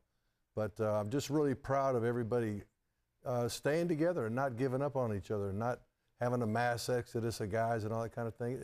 That's a tough thing to do when you start like they did. Yeah, you know who I'm happy for? Coach Norvell. I mean, imagine coming into it, COVID year, the first year of your head coaching job there at Florida State, not getting a full spring, full summer, all that kind of stuff. And then this year you start 0-4. Right. It probably felt like the world was falling on top of you. With nothing in the bank, you know, like if you had 3 great seasons and then you start 0-4 something else, but he didn't have much to start with. Yeah, it's almost like, really buying in. Yeah, EJ, it's almost like they get that first win a few weeks ago and just body language changed. I mean, you saw the sidelines, guys cheered for each other, hustling to the sidelines, extra effort on the field. It's all around good vibes. Does it really only take just that one win in the midst of so much losing to turn the tide and be like, hey, it's kind of fun? Yeah, absolutely. I mean, sometimes you forget that winning is fun when you go through so many losses, especially the way that they were losing. But this team is really sharpening up in the situations. Red zone today, or red zone scores, 6 opportunities down there, 6 scores, right? 6 and 9 on third down, converting third downs. And even though they were blowing this team out, they still had to go out there and do those converting things. And I just really like what I'm seeing from the run game. And even now giving Jordan Travis more opportunity to throw the football, I think he's only going to get better. They're becoming a dangerous team again all of a sudden. I mean, Clemson better watch. I know